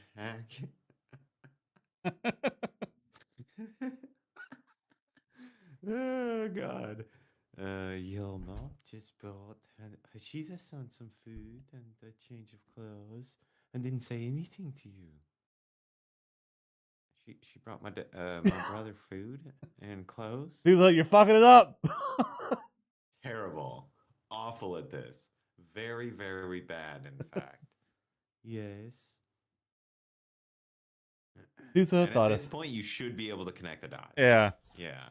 Susan thought as hard as she could and finally reached an answer. Oh, so that's it. Yuki You was can't say talking that out about loud either. Yuki was talking about how she'd Hitaru's mother. In other words, Susan's Right. grandmother, who she'd never seen except in pictures. But since she told Yuki that she was Hitaru's sister, it was natural that she'd make the wrong assumption. Is it? I mean, it's not. I mean, to her, it's the right assumption, I guess. No, yeah, like this is she just natural conclusion Yeah. that like if you are Daru's sibling, that his mom is your mom, or at least on some level, right? Yeah. Like, I don't know. Anyway, is something wrong? No, it's nothing. If Hitaru had said even a word to her about it, this wouldn't have happened. How stupid. She'd have to give him a lecture later.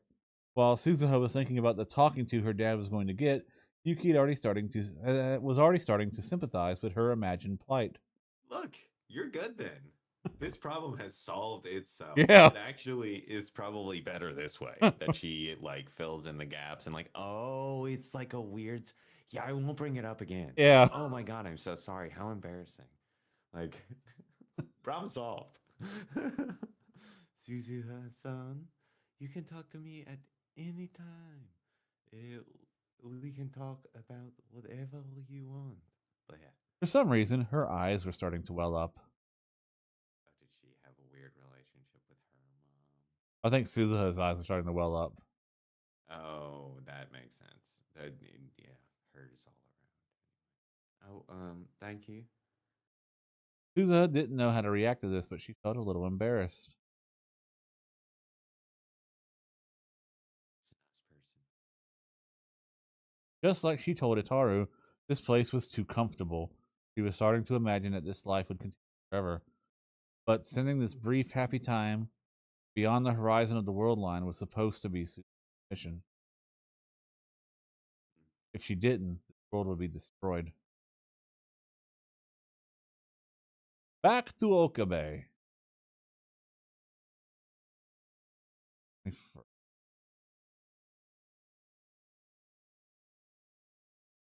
Welcome back, Miaster. As I walked into the maid cafe, May Queen plus Nyan squared, the cat-eared maids working there, greeted me cheerfully. It was a weekday evening, so there were more open They all seats do than that. usual. Yeah.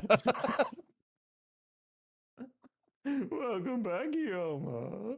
I mean, Okarin. Oh, is Mayuri here today? Mayushi will be here soon, yeah. About 30 minutes. See.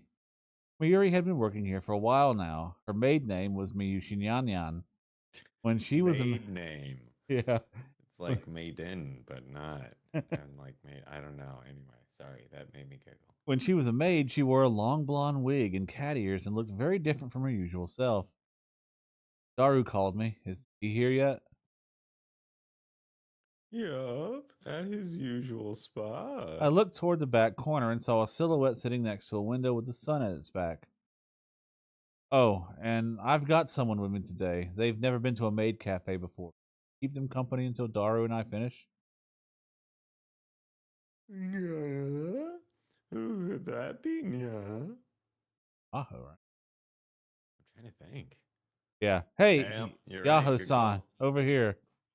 I called to Maho. She was fidgeting outside the store, apparently unwilling to come in.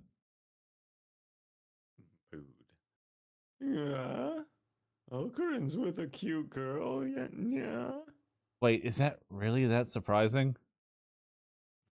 Have you met yourself, my guy? And from her, and from her height, she's either in elementary school or middle school. She So is not. the cute girl part came first. Yeah. Not comfortable with that, Ferris. I can't believe it. You've already got Ferris, but now you went out and found a new lover. I just remembered Lilliputian. Yeah. Fucking. Hey, say what you want about Kyouma, but he's got some banger That's zingers. good lines. That's a decent singer. Not a big fan of the whole lolly thing, but Lilliputian, very funny pun. Yeah. Anyway, new lolly lover. Yeah. I did not. She's from an American university and she's here for research. That's not a great way to put it. My only choice is to announce you at the round table. Yeah. Ferris, listen to me. What are you talking about? Maho had finally made it inside, and she was staring at me and Ferris with suspicious eyes. I'd gone with Maho to the police to talk about the attack again. After that, we both realized we hadn't eaten, so I brought her here. Ferris stood up to her full height and gave a cute little bow, and then did one of her cat-like poses. Imagine he's like, oh, well, we haven't eaten. Well, let's just, jump in over at this Hooters real quick for some. It's okay. No big deal. We'll just grab some wings. Like, no. Oh, welcome back, mistress. At this cafe, we don't say welcome. We say welcome back, yeah. I'm curious to see how Maho takes all this in. Oh, so that's it. I'm Ferris, nyan, nyan, nyan.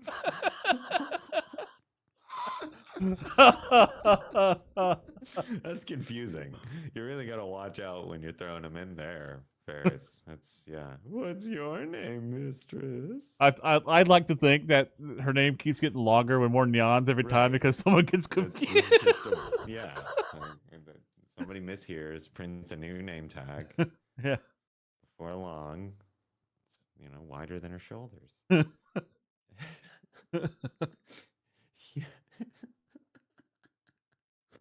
Yaho Maho.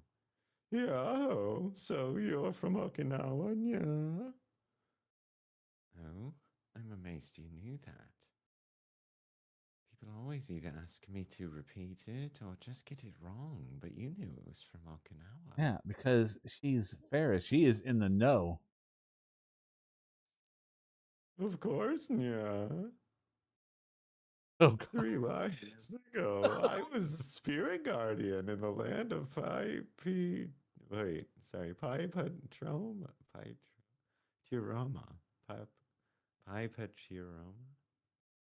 Whatever. I don't think it Which matters. lies beyond that? It doesn't, but it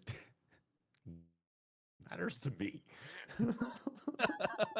Which lies beyond the horizon of the Ryukyu kingdom, yeah. Appropriate response, So Maho. like an improv group? Oh. That's right. The voices of we spirits were brought to the people by the Noro, and we made the kingdom prosper. Yeah. All right. But the raging sea gods invaded Paipeturoma,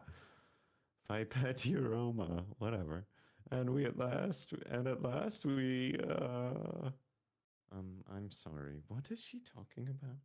Oh, it's a special dialect spoken exclusively by the people of Akihabara. She's crying.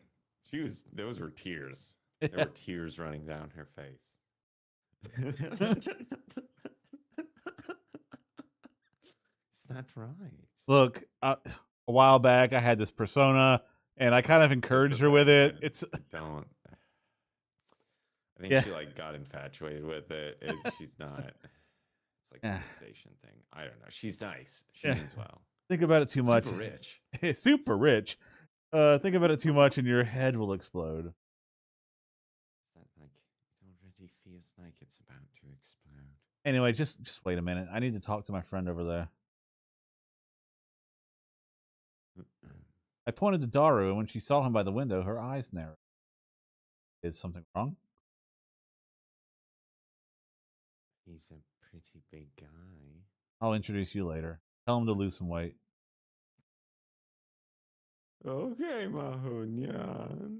I'll take you to your seat. Another maid had just finished cleaning a table. Mahonyan. There. Isn't it cute? Yeah. I'd prefer something more normal. This is normal, Nyan. Now come this way, Mahonyan. Maho remained dead silent as she was led to a seat near where Daru was sitting. I headed to Daru's table too. I sat across from him and ordered some coffee from a nearby maid. I'm disappointed in you, Ocarin. Normies must explode. Don't say the same thing as Ferris. Not like that. What do you mean it's not like that? He's a legal lolly. And not only is she really cute, I love how she seems so unrefined. Ocarin, you jerk. Don't tell her that. She's scary when she's mad. I glanced over at Maho, who was staring at the menu and trying her best to keep up with Ferris. I told you about her on the phone, right? She was with me when I was attacked. She's Dr. Leskinen's assistant. That stuff doesn't matter. The issue here is that you get to go around with cute girls and I don't. Then go do it. Go on a date or something. Was that sarcasm? Wow, you really are a jerk, Ocarin. It- You're hanging out with your future daughter. You know you're gonna end up hitting that. Like, come It, on, man. yeah, it wasn't. Why not ask out Yuki-san? Wait, you're not telling me you haven't even approached her yet? It's fine. I plan to become a wizard. Hey, you know that's not a good idea. Suzuha will never be born. Good comeback for that. You like Yuki-san, right? Sure. She's huh. She's pretty, and her thighs and the curve of her neck make me pant. Curve of her Interesting neck. things. I mean the thigh. All Eh. right, I've heard thighs before. Eh. Curve of her neck. Really? All right. Hey, Stop. whatever. Stop it, pervert. It could have been way weirder. Yeah. I'm not a pervert. No, I'm a perverted gentleman. It's called incel, buddy. I don't think that translates. I don't care which you are. I'm talking about romance here, dude. Daru leaned over the table and sipped his iced tea. I don't really understand that stuff. What are you, a little kid? Did you just meet him? So this is today's "You're the last one I want to hear that from" thread. That's what I'm talking about, Daru.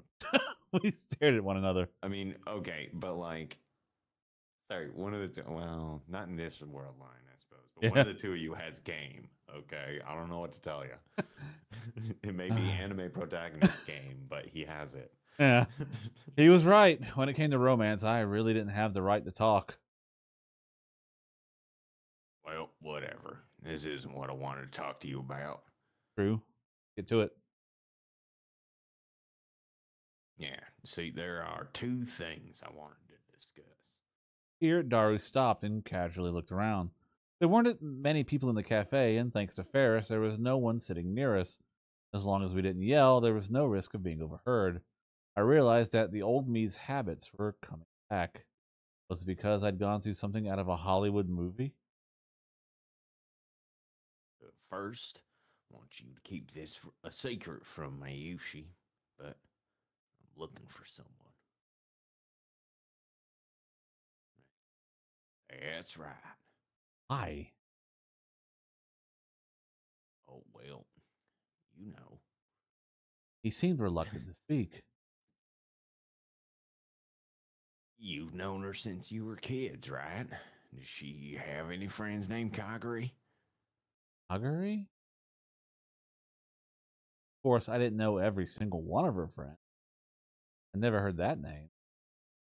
No, not as far as I know. And forget the name.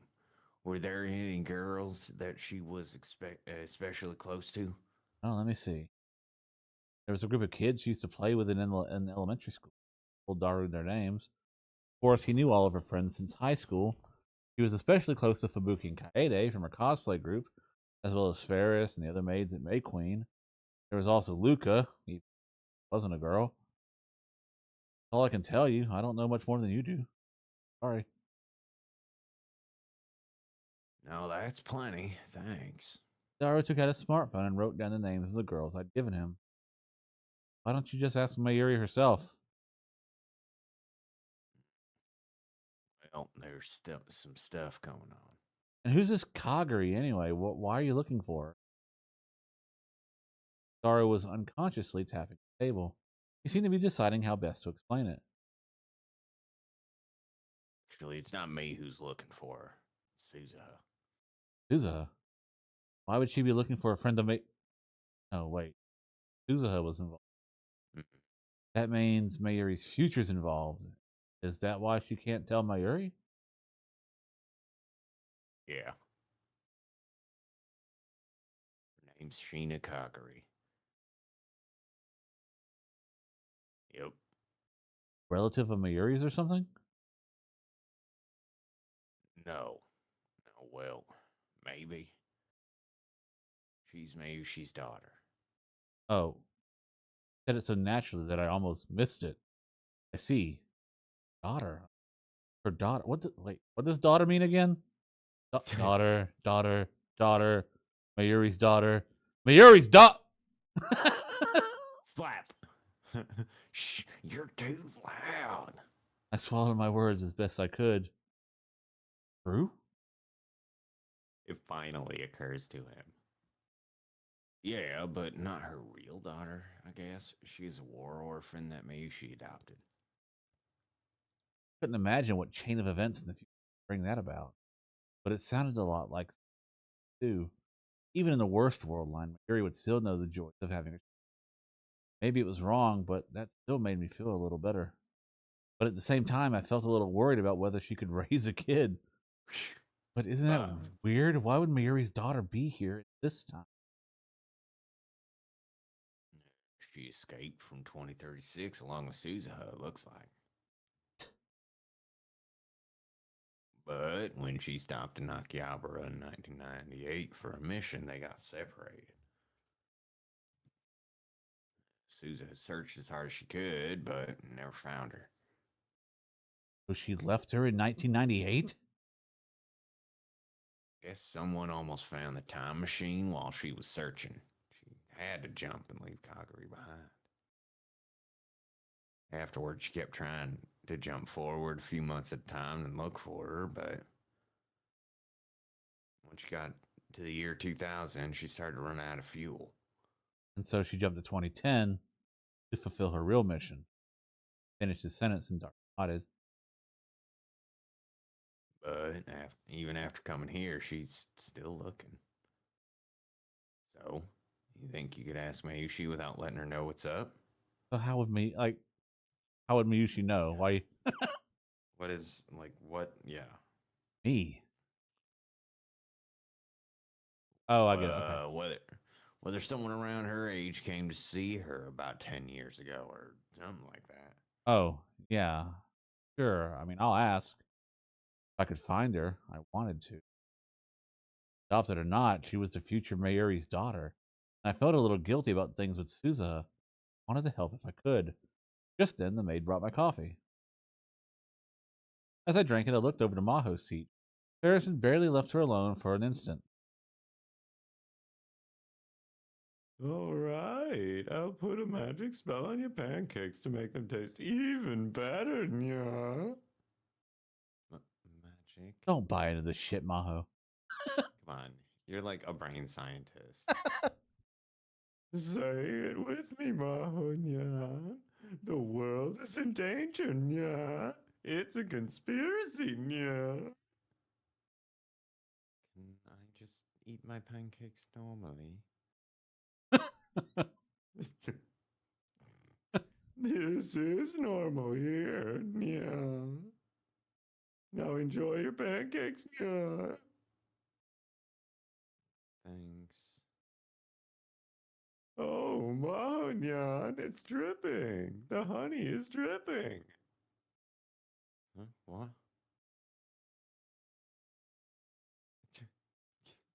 Oh, geez, you're like a little baby. A baby? They looked like they were having a good time. Is that what that looks like? Huh? I turned back to Daru. So It's been a anyway, while since I've had one of those, apparently. so that was the first one. You said you had two things. What's the second? Yeah, I don't know if I should ask you this, but Come on, man. maybe I really shouldn't. Just mumbled to himself and didn't say anything. It was rare for Daru to hesitate like this. Come on, man. Out with it. I don't want to answer. I just won't. Okay. His hand went for his smartphone. Huh? Ryan. Come on, Daru. This is about my secret job, so let's use this. So, this secret job of yours. Daru cut me off and pointed at my phone. So, I guess he sorry, wanted this me is to about my use secret it. job. So let's leave a physical record. Was this something even more secret than what we just talked about? Secret job? You mean hacking? Yeah, basically. It's not all illegal stuff, though. I make online systems for manufacturers and banks, build and admin servers, boring things like that. Oh, and I do virus analysis and make security software. There's data recovery. Oh, and making new encryption tech, too. Seriously? So, like a system engineer? Nothing formal like that. Literally, yeah. But we've got a bit of a reputation. Our group gets jobs from all over the world. I call myself Dash. So keep that in mind too. His online handle there, Dash. Eventually, Yeah. after some time has passed and we've settled, we've let this settle. I do eventually want to play the next game in the series, Robotics Note, which has the subtax, the subtitle of Robotics Notes Dash because Daru's involved. Okay. What's that short for? I can't tell you. Why? I just can't. Well, I don't think I can It's help not you with short that. for anything. Were you close to? Oh, were you close to Mikise Kurisu? You were close to Mikise Kurisu, right? Huh? I mean, I want some help with her. I've hit a dead end with this job I'm doing. Job you're doing? What do you mean? He's working with Amadeus. He's been fucking testing the brain case secret thought machine area. I can't remember what it's called. Whatever. The off limits stuff. Sorry, never mind. Daru said that to me directly and was about to put away his phone. Wait. If you stop here, I'm going to be so busy thinking about it that I won't be able to sleep tonight. It's working. But Don't worry about me, man. That just makes it worse. He whispered and then sent me another message on Rhine. Someone brought me a laptop and a portable hard drive to us a while back. Both of them have really strong full disk encryption on them and can't be booted without a password. Of course, you can't take the hard drive out and connect it to another PC either. The client hit up a bunch of places with no luck and finally came to us. Strong.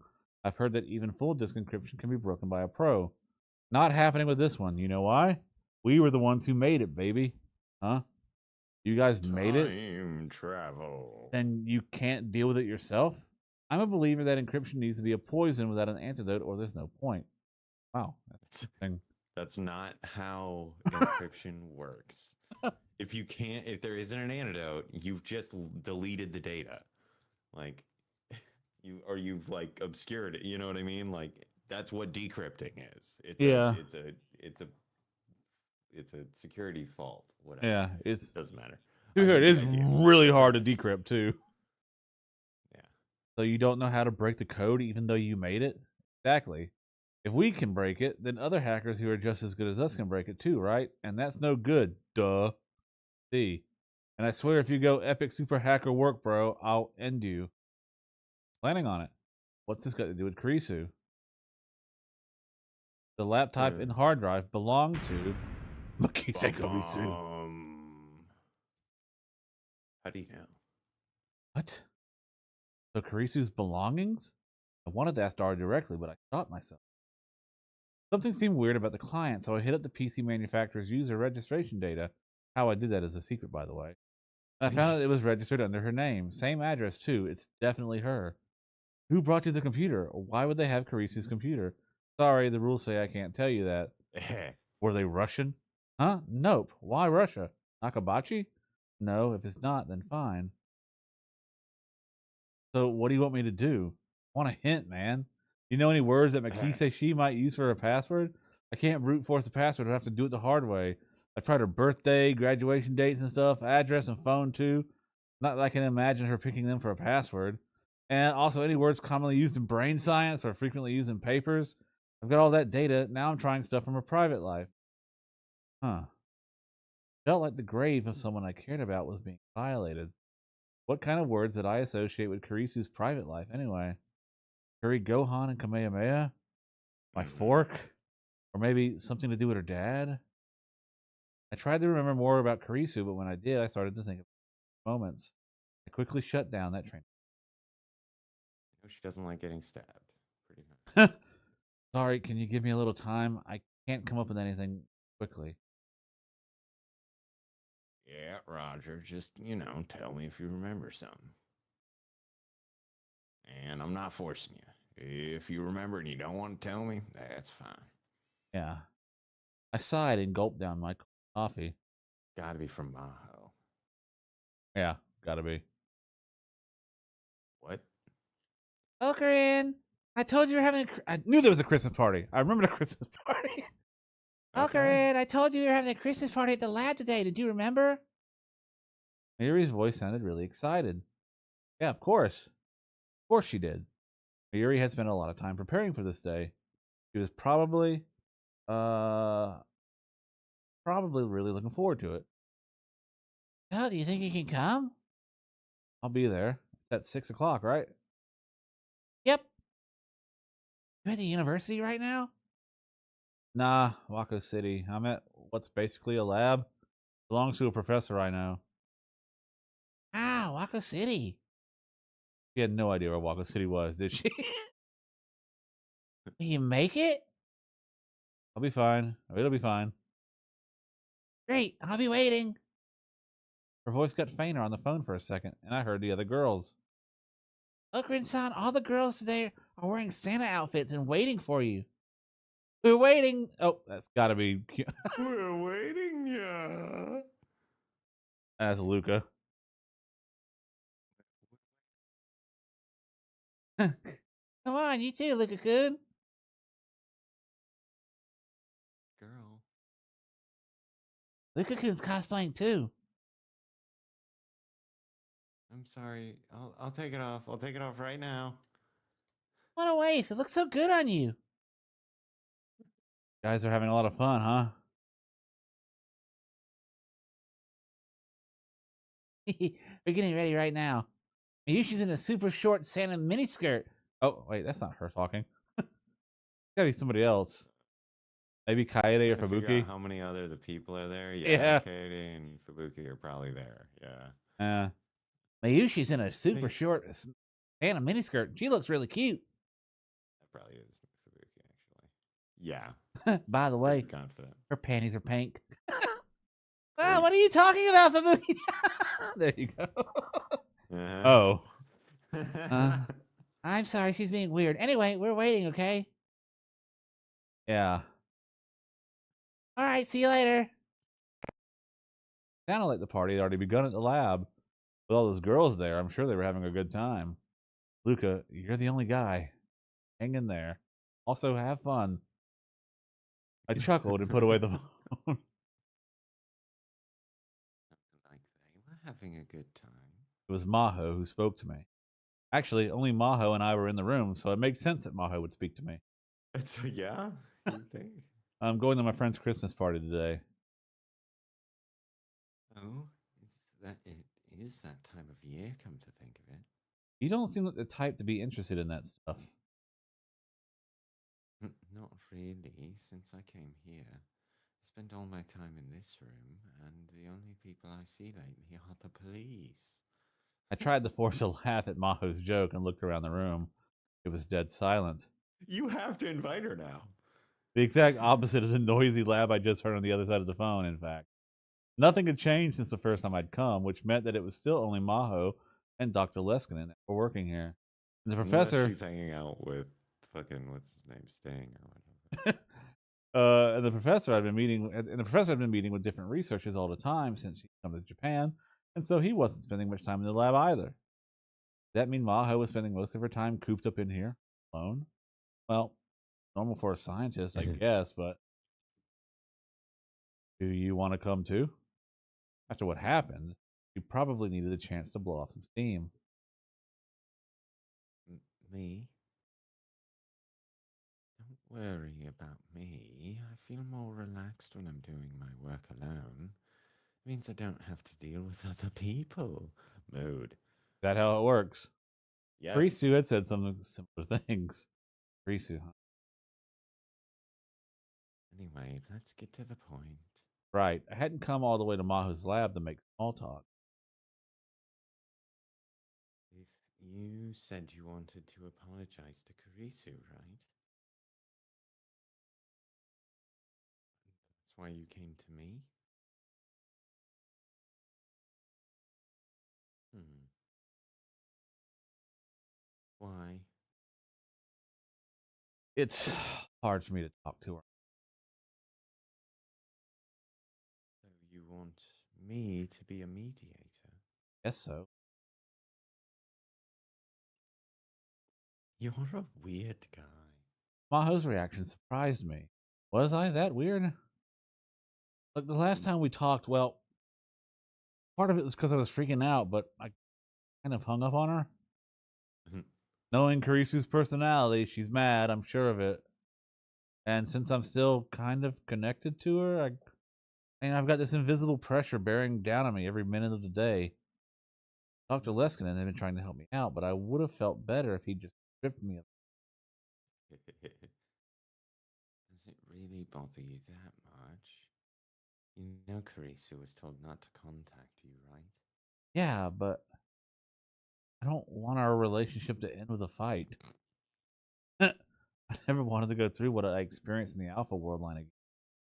In that world line, I've never been able to figure out what she was tell me at the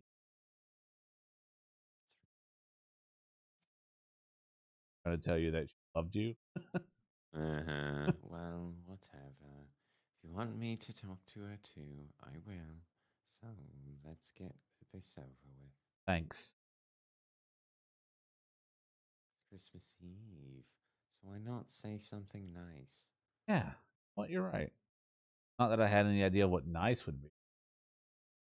Happy Christmas. What's wrong? Hurry it up. Oh, sorry.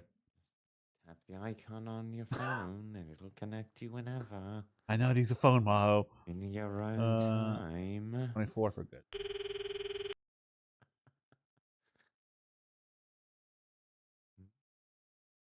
What? I can't believe you actually contacted me again. Huh? What's going on? What? Oh, I wasn't expecting that. It's almost as Hey, if she has something else to think about than you. Or something. Imagine. Hmm. Hello, Kabe Rintaro-san. Do you need something from me? I thought you didn't want to talk to me anymore. oh, well, my eyes glanced towards Maho for help. Kurisu, he wants to talk to you. Can you hear him out?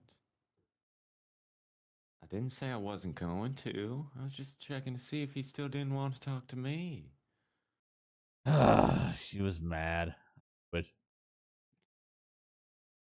Come on, hurry up. yeah. I took a single deep breath and lifted up the phone.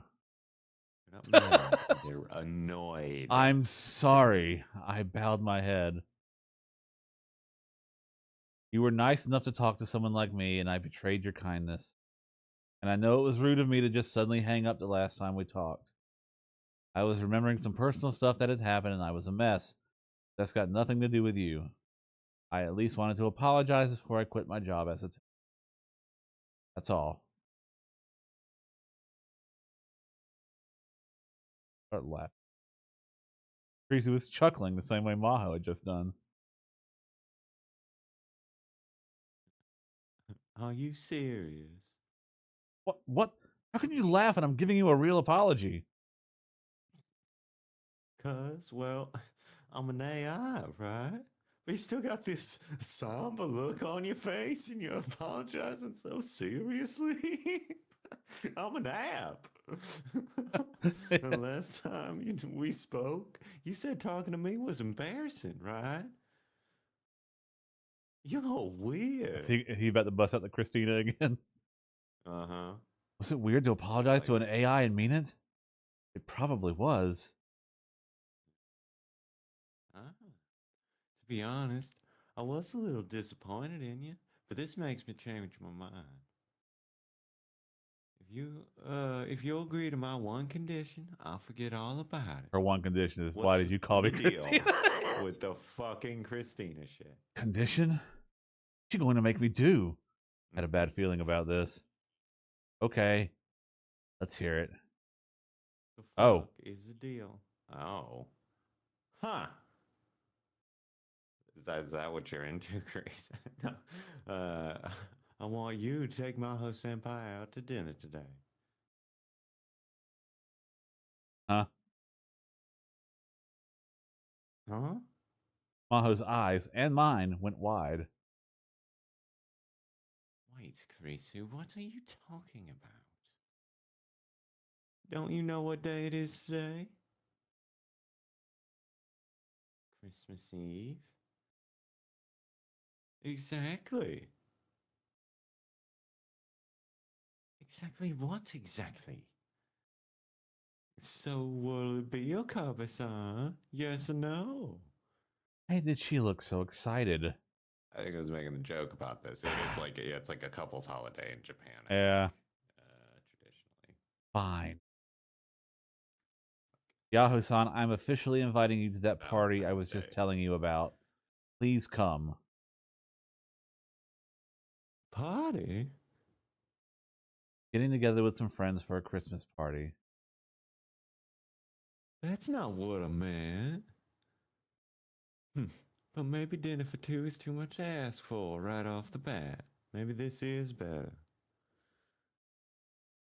Kurisu, if you keep teasing me, I'm going to get mad. I'm not going to any party. Then I'm not gonna forgive Okabe-san. Yahoo-san, please. When she gets like this, it's Never once in my life. Like, one girl A, you must date girl B, or I will not forgive you. Never once in my life. Yeah. Like, why are we talking about this? I'm trying to help you out here.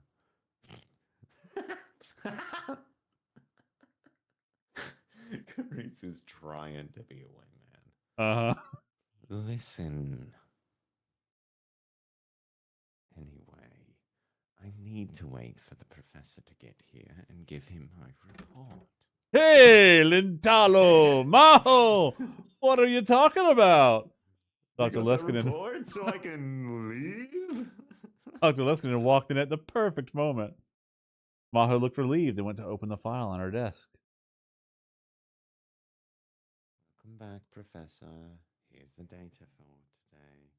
Maho, hold it. You guys want to go somewhere? It's Christmas Eve. Let's put our work away and go get some food. Let's fuck off. Or did you already have something planned? You too,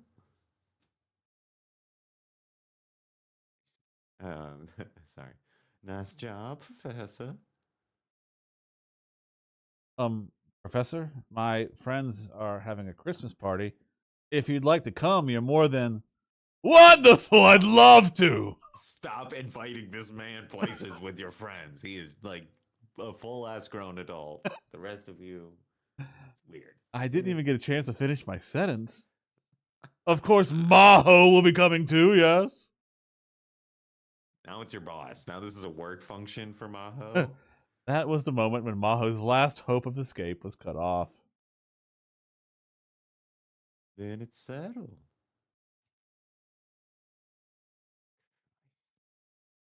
Kurisu smiled mischievously from within the screen. She was quite the plotter. The real Kurisu used to do silly things like this too. Hey, Okabe. When she called my name, gasped. Thanks for apologizing to someone like me. Oh, because she said Okabe and not Okran. Mm-hmm. Made me feel very happy. No. If you want, we can talk anytime. If you get bored or something. I feel like it, baby. Yeah. Bye. Take good care of my host, senpai. Kurisu.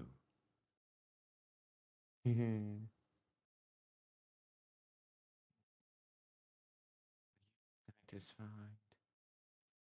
Yeah, I guess. I felt more relieved than I thought I would. I realized that I really did love Makise Kurisu. But is it really that weird to apologize to an AI? My friend, the guy you met at May Queen, he's always on his knees begging to girls on a computer. There's like, it's through a computer screen, not like on. Right? I don't know. Maybe I'm wrong. I don't really understand why someone would do that. Freaked her out. Bad example. Bad example. Ha! Anyway, you really helped me out there, Yahoo-san. You don't really need to do what Kurisu told you to. Well, but the professor seemed really excited about going. Yeah, weirdly so. The professor flashed his white teeth at me and promised the AI that I would do something. You really are weird. But even as she said it, she was smiling. Guess she decided to go to the party. He has to. Her boss told her to. Oh, big sis Suzuha, you can't do that. You can't change the world. You're not making sense. You can't erase this world. I won't let you. Huh. There were bullet marks on the inside of the time machine. Suzuha traced them with her fingers and remembered what had happened. That was the last time she had talked to Kagari. She'd never been able to find her after that. Interesting. Uh-huh. Souza, what's wrong? You're spacing out. Do you not feel well? Huh? Suzuha looked back and saw her father, Itaru. He seemed worried. He was holding a bolt in his hand, bring it to her. Oh, sorry, I'm fine. She nodded and took the bolt. They were on top of the radio Kaiken, where a cold wind was blowing. A light was shining down on the rear of the time machine where the engine was. Her head was inside as she did maintenance work. Itaru was wandering around the background. Normally, she would have never let him near the time machine, but today he absolutely insisted on coming.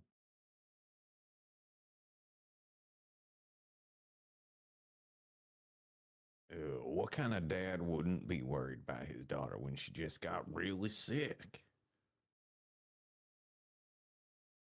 Suzuha had spent the last several days unable to stand up because she hadn't taken care of herself. There was nothing she could say back to him. Listen, I won't touch the space-time shifter, gravity control, or anything dangerous, so will you let me help? No.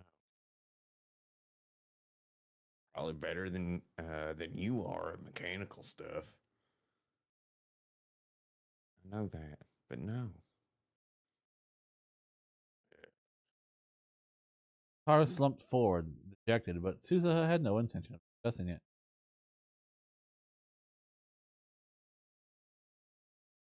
Sorry. Listen, Susan, it's dark and it's late. We should do the rest tomorrow. Let's go home. You can go home by yourself, Dad. I still got work to do. You gonna go to go look for Kaguritan again? Okran says he'll help, so you don't need to do it all by yourself, do you? Just got over your cold. Should put off the search for a little while. That made her a little mad. I didn't want you telling Uncle Okran without asking me first. Suzuha had told Taro that she was spending every day looking for Kaguri, but it was only later that she found out he told Taro. It wasn't a problem, but her relationship with Rentaro was already a bit strained, and this only made it harder for her to ask him to get the time machine. Way, you look like you've been having a bad time. There's a bolt in here that's hard to turn. Which, I'll do it for you. You can at least let me do that much, right? Yeah. Suzuha pulled her head out of the engine unit. You're covered in oil. Your pretty face is ruined. Say that stuff to Mom. That's asking too much. Taro stuck his face inside the machine and began to look around.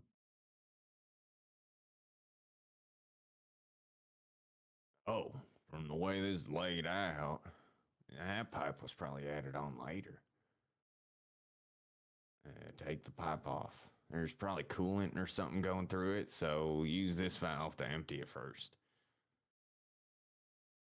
I don't think this machine was designed with maintenance in mind.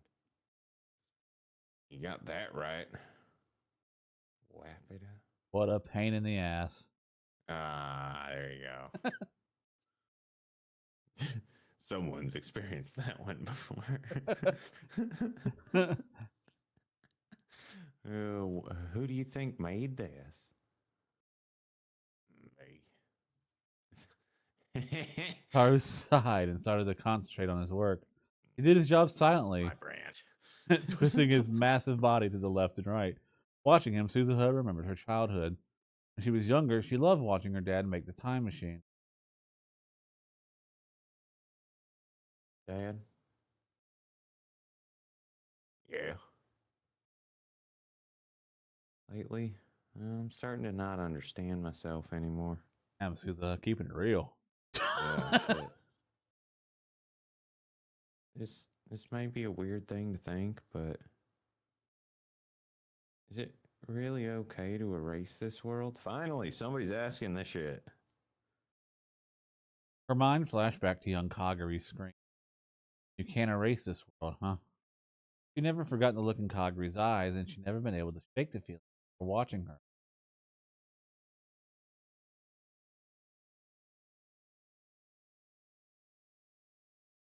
If my mission succeeds, Makise Kurisu won't die and the door to Steins Gate will open. Yeah. And that means this world, you, Mom, Big Sis Mayu, Big Sis Rumi, and Uncle Okran, none of this will have ever happened. Yeah.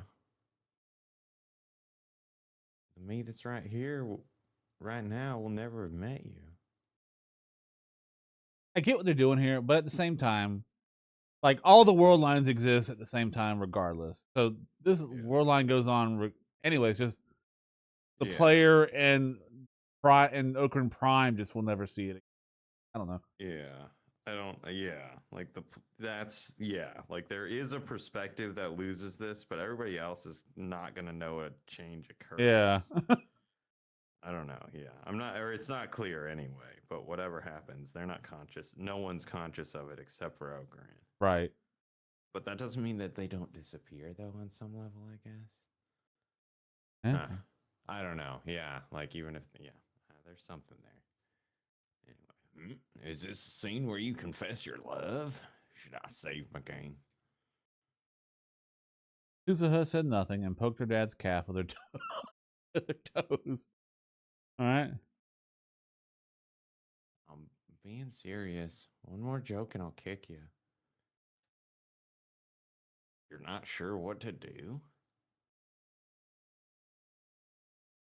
Well, you know. Is it really that big a deal?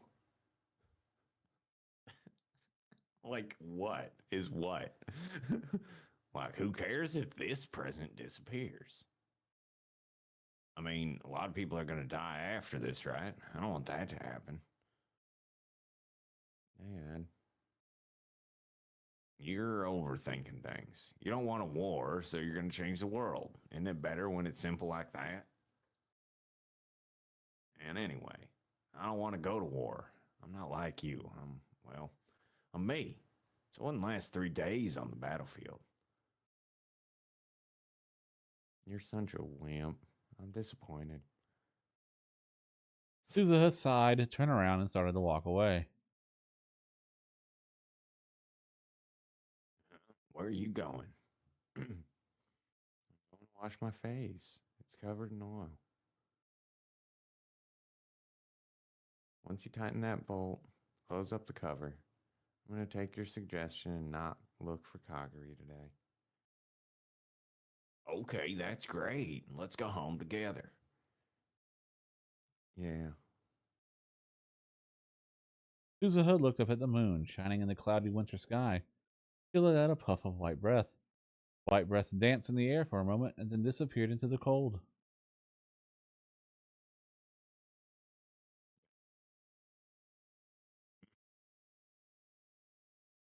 I was lying when I said I was disappointed. You're not the kind of person who takes a gun into battle. That's not who you were in the future.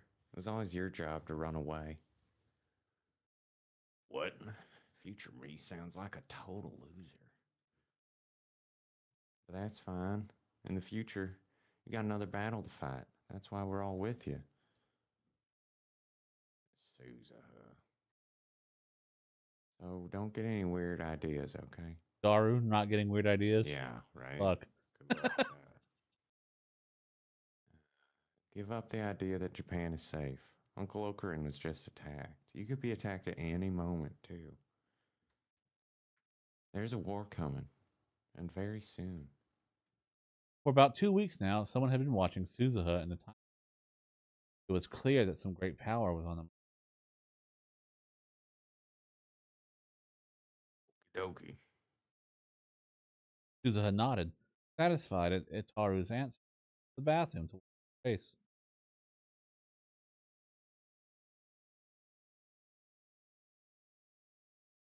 Yeah, at least. dokie. The lab was filled with Santas, just like I heard on the phone, and all of them were wearing mini skirts. Oh, it's Okarin. He's here, dear. Everything's ready. Hi there. Merry Christmas. Good evening, Okarin-san. Hi. The sight of so many girls in a small room like this, all wearing Santa miniskirts, threatened to overwhelm me. And then there was Luca. I was having trouble deciding where to look when Lukaku staggered in front of me. Hey, son. Lukaku, what are you wearing, man? I didn't expect a Santa in black. And wasn't he exposing an awful lot of skin? It was really erotic. But he's a guy! So It's okay, Okabe. You can be into him. It's allowed. It's all right.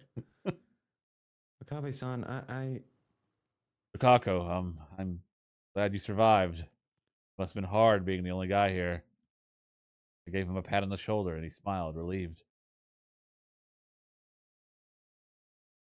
I wanted to wear a Santa outfit too. Okay, next year Sensors probably did not sign off on that. I'll make one for you too when you're older.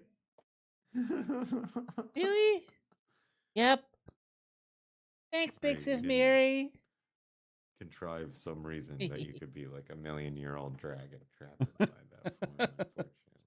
So maybe next time. Okay, Okarin, come in, come in. Where are Daru and Suzuha? No word yet. The biggest goal today was to get Suzuha to participate. It was no exaggeration to say that that's why Mayuri had held the party. By the way, who are your guests? I told them earlier that I was bringing Dr. Leskinen and Maho. I brought the two of them inside. I'll introduce you. This is Dr. Leskinen. Merry Christmas! Eh? Wow. Oh. Oh my.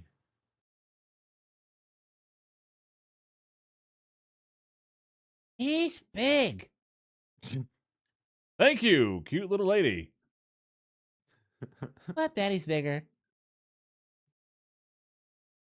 And this is Yahoo Maho-san. Hi. Nice to meet you. Wow. Oh. Oh my.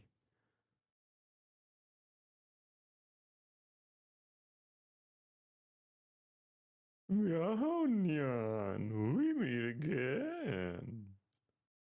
Oh, it's the Nyan go. Are you in elementary Really? school? Middle Hang school? out with her outside of. You like just hang out with her. I'm actually a grown up. Sorry. Maho's smile froze on her face.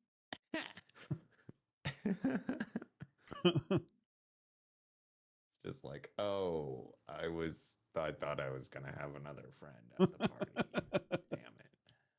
Whatever. This place sucks. Mayuri-chan, what do you think? You're both perfect. Mayushi's thinking of all kinds of Delusions. I should have gotten something small, some smaller sizes ready. Chan would have worn one too. It's the biggest mistake in Mayushi's life. I feel like that's a little dramatic. I would have wanted to see the two of them as little Santas. Yeah. Mayuri had her in her sights then. There was no escape for Maho now. Mayuri was so stubborn, she'd even managed to convince the legendarily shy Lukaku. What about the professor? I've never made an outfit for someone that tall. Just having him there would guarantee a window. Maybe a fluffy reindeer outfit with a red nose? Maybe? Maybe not. Wait, they were seriously going to dress the professor up as a reindeer? Hey, Mayuri, you shouldn't assume that everyone will understand your cosplay hobby. Or be complicit. Oh, yeah, that's right. It's not good to force people.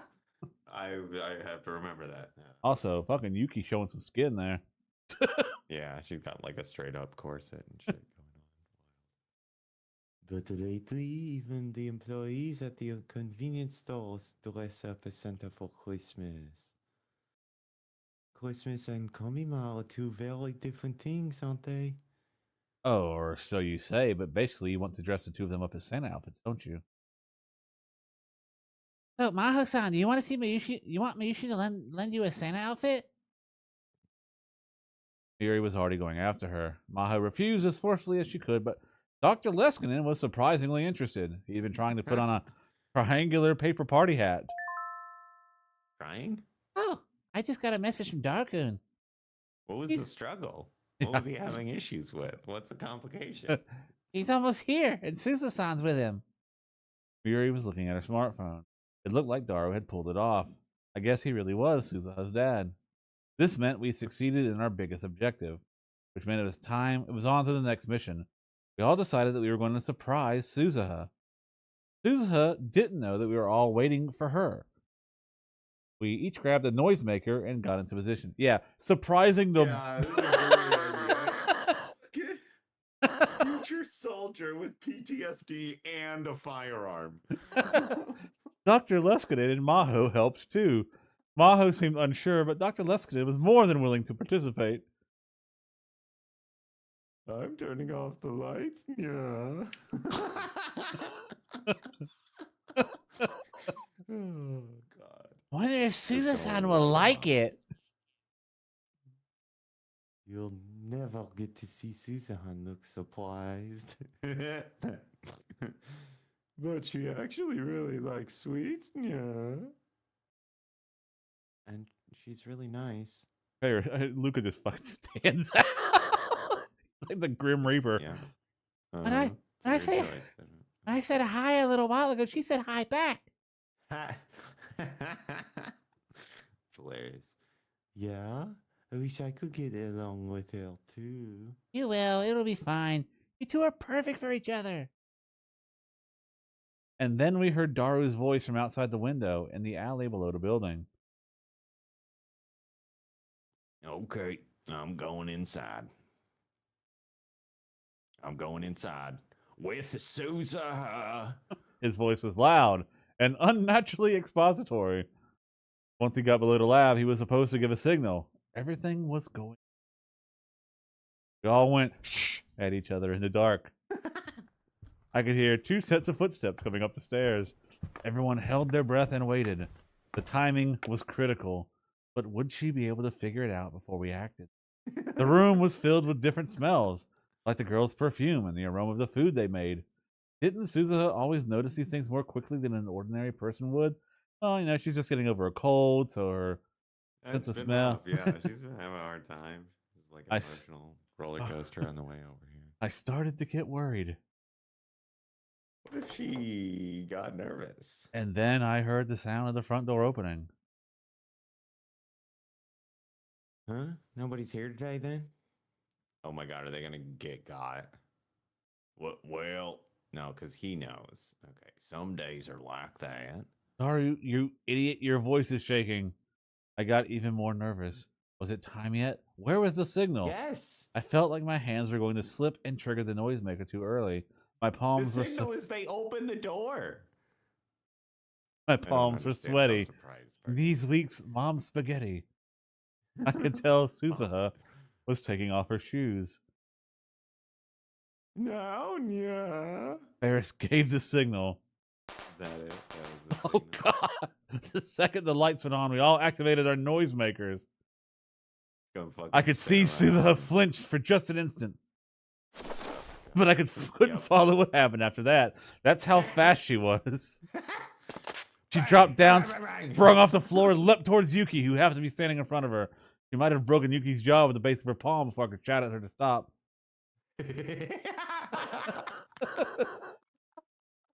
At least she didn't bring the gun.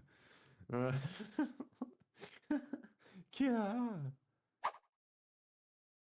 Fortunately, Yuki had been surprised by Suzuha's sudden charge and had slipped when she tried to step back. Because of this, Suzuha's palm barely missed Yuki's nose as it sliced through the air. Stop it, Suzuha! He's going for a kill. By the time I finally shouted, it was all over. Suzuha had grabbed Yuki before she fell down and was holding her up. Yuki, Suzuha, and all the rest of us were too stunned to speak. Close. The timing of events had been even slightly different. Yuki could have been badly hurt. Stop, yeah. Merry Christmas. Everyone finally realized what had happened. Began to panic. Yuki simply lay in Suzuha's arm, blinking her eyes. Fucking sploosh. What are you doing? Love that expression on Darwin. I like the surprised, like, oh God, I did not wish to drive that palm into your nose. Ooh, shit. Suzuha seemed to snap back to reality. She was looking around at everyone. I said Merry Christmas, Susan-san. Merry Christmas? Yeah. Got her behind the neck. Wow, And yeah. like it's like about to mug down. Uh-huh. Wow, that scared me. Those were amazing moves. was too fast for me to follow. Yuki-san, are you okay? Suzuha was looking around the room. Did she still not understand what was going on? She's never had a Merry Christmas. I was gonna say, can someone please, like, God, explain to this dude? What the hell? Did she not realize it was a party since she's never been to one before? Yeah, probably. The walls and ceiling. He's at least gonna be slow on the uptake. The walls and ceiling were covered in wreaths and ribbons. There was a folding table filled with food and cakes and snacks and drinks. Yep. Party? I'm sorry. It was my idea to make it the supplies. Was it? Is that true? Yuki backed away from Suzuha and started to bow apologetically. Suzuha, this is, we wanted to make it a surprise. We didn't mean to scare you. Suzuha. Brother, did you know about this? Obviously. You are, I'm not convinced that she's a very good operative. Like, it should be very hard. Like, yeah, anyway. Yeah. I see. That's why you were acting kind of weird today. I'm sorry, Suzuha-san. It was Mayushi who planned it all. Don't get mad at Yuki-san or Daru-kun. Get mad at Mayushi. Yeah, who gets mad at me? Right. Oh, come on, big sis Mayu. Do I always get mad like that? Suzuha looked around the room again. You did almost kill someone. Wow. Hard to believe this is the same lab. Right? We all decorated it together. It's amazing. It's really pretty. Suzuha laughed half-heartedly and began backing towards the door. Wait. Gonna go ahead and hit the old dusty trail. Where are you going? Huh? Where you guys are having a party, right? I don't want to get in the way. Come on, brother. You know I don't belong in a place like this. That's not true, Nyan. Let's all have a party together, Nyan. Huh? But I've never done this stuff before. Yeah, come to think of it, surprising her with this was probably a bad idea. Yeah, man. You just have fun and eat food and talk. So come on, okay? Mahiri grabbed Suzuha's hand tightly, to keep her from getting away. Big sis Maya? Come on. Got a seat for you too, Suzuha. But I really don't know what to do. Just sit down, okay? Eat, you drink. Suzuha-san. Yuri half dragged Suzuha over to the seat next to me and forced her to sit down.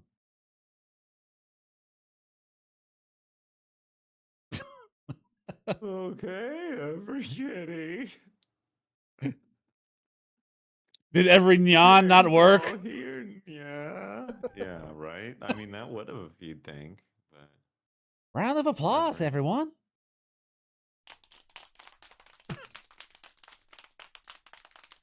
Everybody started to applaud at Fubuki's single. For what? Yeah. I'm not sure. understand. Daru played some We Christmas made carols it. on the computer. The grim No one atmosphere died. that had begun to fill the room was banished. I felt a little relieved. Okay, let's start with a toast, yeah. Pour your favorite drink into your glass, yeah. Everybody started to look at the various drinks on the table. Here, Suzuha still looked like she was feeling as though she didn't belong, so I poured her some non-alcoholic champagne. It's not champagne. Not even sparkling wine at that point. Just grape juice. Yeah. Sparkling grape juice. Oh, yeah. I really don't think I can do this. Why? Because I didn't come to this era to play. The reason she came to this era, huh? I didn't have the right to say anything about that. I was the only reason that she's still stuck here. Ask. Even so, I had to do this in a while. But Suza, you think too much. Daru joined the conversation. All you're doing is having a meal with everyone. You're hungry either way, right? Maybe Daru's statement caused her to realize it because her stomach rumbled. Huh, blushing Souza. I don't do that often. See? Everybody made a lot of food for you, so just say thanks and eat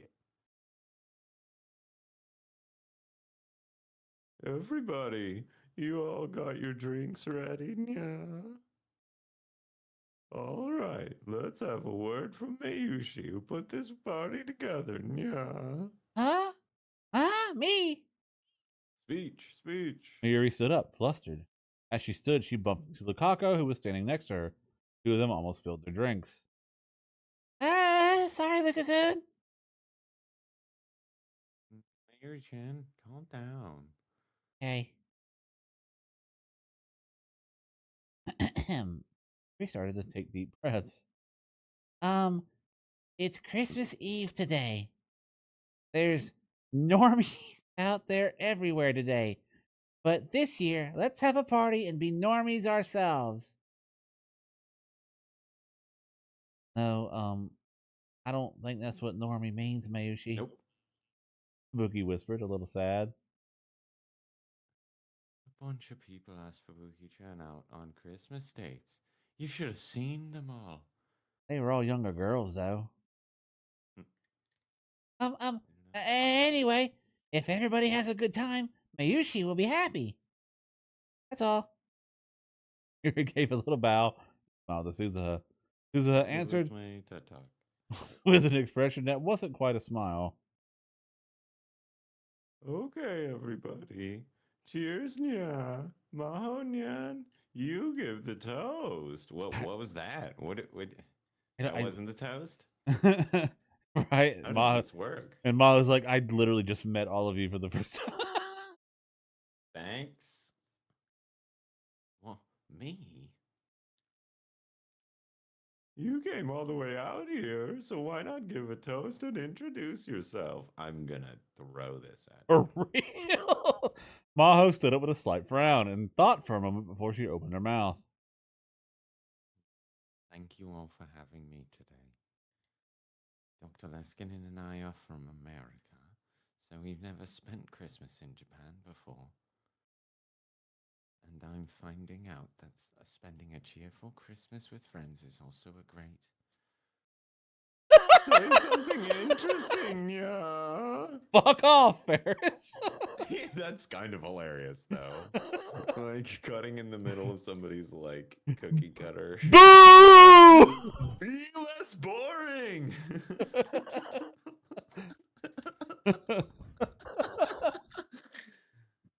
Say something interesting, yeah. What? Ferris, you're crazy. You crazy, girl. Uh-oh. She was totally losing it. She was worse than Mayuri had been a moment ago.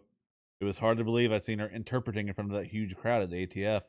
Get a script. Was she bad at ad-libbing? Yes. Meow. Maho's desperate attempt at something interesting was cute, but honestly a little embarrassing. It felt like watching a small, adorable animal. Ooh, Mahonyan. You've got what it takes to be a cut-eared maid. Yep, this is the birth of Mahorin Yan Yan. Ferris and Mayuri were the only ones who seemed really impressed. What am I doing? Yao-san, that toast. Right, I'll do that. Okay, then. Cheers. That's all you had to do. Yep. Cheers. Start with that. Everybody happily clinked their glasses together. Since I was the one who invited Maho to the party, I decided to cheer her up. That was an interesting toast. I hate myself. What are you talking about? You were a cool cat. You know, sometimes Dr. Luskin is pretty cool. He's all right. Yeah, he's like fucking a savage motherfucker secretly. Like over there, just like, you're a real cool cat. Like, oh my god, fuck you. Like, I'm already embarrassed. I don't need that right now. Mounyan, when are you starting at May Queen? I'm not okay. Ferris and Dr. Leskinen were both enjoying trying to make her feel better. Susan, let's have a toast. Another toast? I don't get it. You can just drink. Me too, Suzu-san. Suzu-san. Oh, yeah. Suzuha still had a somber look on her face, but Mayuri, Yuki, and Daru forced her into a toast. Here, Susan, Miyuki made this. It's got a lot of alcohol in it. Oh, no. Mayuri put a piece of quiche on It's the plate. quiche with a lot of alcohol in it. And gave it to Suzuha. When Suzuha took a bite, her expression began to shine. This is straight vodka. It's good. Really? Yeah. Eat more. Eat a lot. I can't eat it all at once. Oh, yeah? Want to bet? Next, Mary offered the quiche to Maho and the professor. Maho-san and Leskinen-san. Try some too.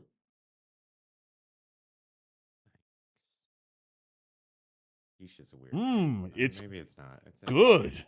This is really good. It's fancy for New Year's, and it's not like I'm drinking food. I'm sorry, what? Okay, see? Oh. Huh.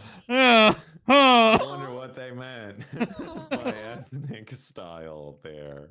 Ethnic, huh? Jesus. What are they? Just urban style or something? Well, it's excellent. You really put a lot of effort into this. Yuki went around and offered everyone something to eat, but she couldn't bring her. She can throw down on some like shrimp grits and fried chicken, like Yuki's absolute keeper. Yeah.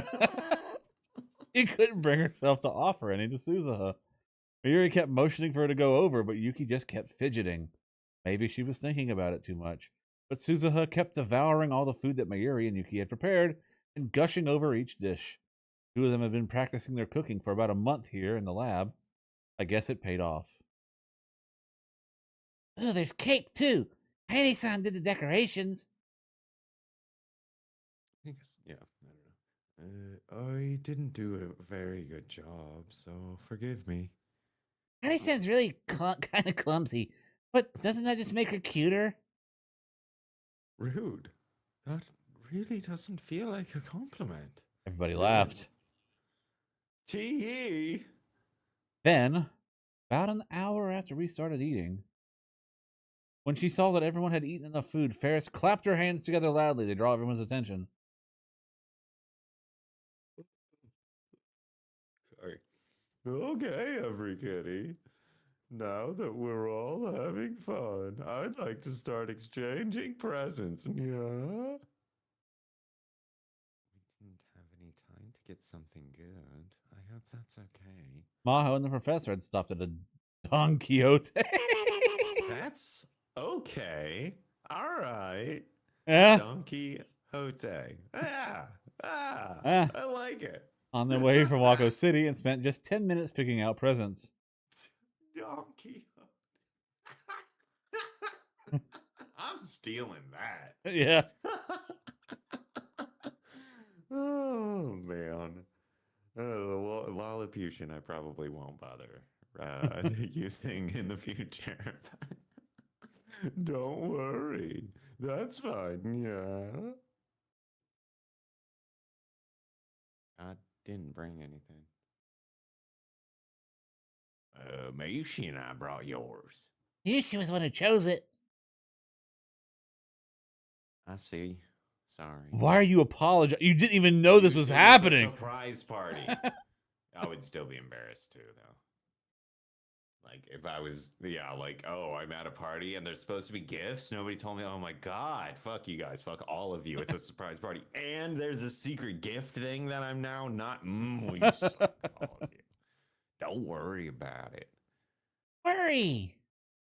Miri mimicked Daru's words as she pulled out 2 small wrapped parcels from her bag, put them on the table. They both had the same wrapping as the one Daru was holding. They must have bought them at the same place. Miri had already explained to me Operation Number 2. Miyuri's plan for the evening was not only to make Suzuha smile, but to bring Yuki and Daru a little closer together. I thought a lot of different ways to decide who gets what per essence.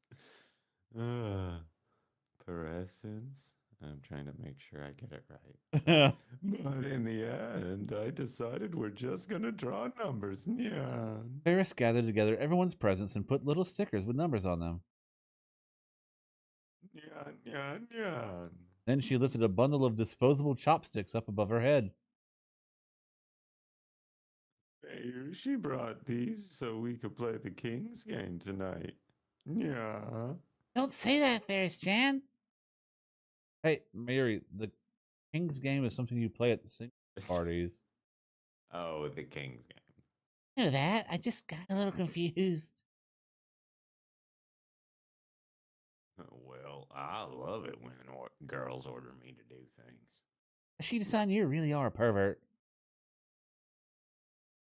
So, we're going to use these chopsticks that she was a little confused about and use them to pick presents. Yeah. What number's on the chopstick you draw? That's the present you get. Yeah. Paris loudly shuffled all the chopsticks and then went around to everyone so they could draw one. She was also part of Mayuri's plan. In fact, Mayuri and Ferris were sending signals to each other with eye contact and with their fingers. They were being very obvious about it. It's a fix! While everyone was focusing on the chopsticks, they were busy relabeling Yuki and Daru's presents. Oh my god. They were so obvious about it that I started getting nervous that Yuki would find out. Everybody get a chopstick, yeah? Okay, I'll hand out the presents. No opening your present till everyone's got theirs. This is really exciting, isn't it? Wonder what I'm gonna get. Ferris and Mayuri passed out the presents according to the numbers that everyone drew. Once the presents were handed out, everyone started to take off their wrapping papers. Ah! Nay was the first to react as she gave a very strange cry. Inside of her box was a skull face. Oh, isn't that cool? Definitely something Luca would wear. Ah, Matter of fact, he's got one on right now. it's pretty funny. I didn't even think about that. He does always. Oh, no, he bought this. Okay, wait. Okay. It's a belt buckle, Nate-chan. If you wear it to school, I'm sure it'll make you very popular. Hey. Lukaku, you terrified her. I was feeling bad for Nay, but when I took out my own present, the box had a cute design, and inside it was like a see-through white veil. The veil was decorated here and there with little pink ribbons. This can't be a... Daddy. Oh, you got it, Okurin-san. You can Not give it to okay. Mayushi as a present. No way. I'm sure she'd be happy to wear it for you. Why are we talking about this? What? What? What's this about me? Yuri heard our own name and came over. Oh, what's that, I wonder? It's baby doll lingerie, Mayushi. Yep. And a super cute and sexy one. You can wear it for Okurin-san, okay? What? You know that's not happening, right? Then why don't you wear it yourself? I'm You into Yeah. that? I'm giving this back. You can enjoy it yourself. I pushed the baby doll laundry back into Fubuki's hands. Okay, you want to exchange it for what I got? Buki handed me her present in exchange. The wrapping and lid had already been removed. Took a quick look inside. Sexy pink shorts and a pink bra. Yep, they were see-through. I feel like people missed the bill here. Well, when you bring This is not what- cosplayers, Oh, you know. Oh, that was the present I bought. I'd love it if you had Mayuri-chan wear it. Enjoy. it seems like the cosplay girls had a plan in motion. Yeah. Everybody's got a fucking scam going here. Eh? Is that all you people think about? Clearly. She's already got a present from Okarin, so I'm okay. Miuri had drawn my present, perhaps because we were childhood friends. By the way, I'd You know. chosen a huge chunk of chocolate in the shape of a gold bar, the kind of thing you find in Don Quixote bargain bin. Okarin-san, was there really nothing else you could have gotten? Shut up. I read in the magazine that these things make hilarious party gifts. No, there's no way anybody would want to get this. Absolutely none. Not a chance. What? Not even a chance? The magazine said it was a sure thing. Well, Mayushi's happy. It's a gold bar. I'm never gonna get to touch another one in my whole life.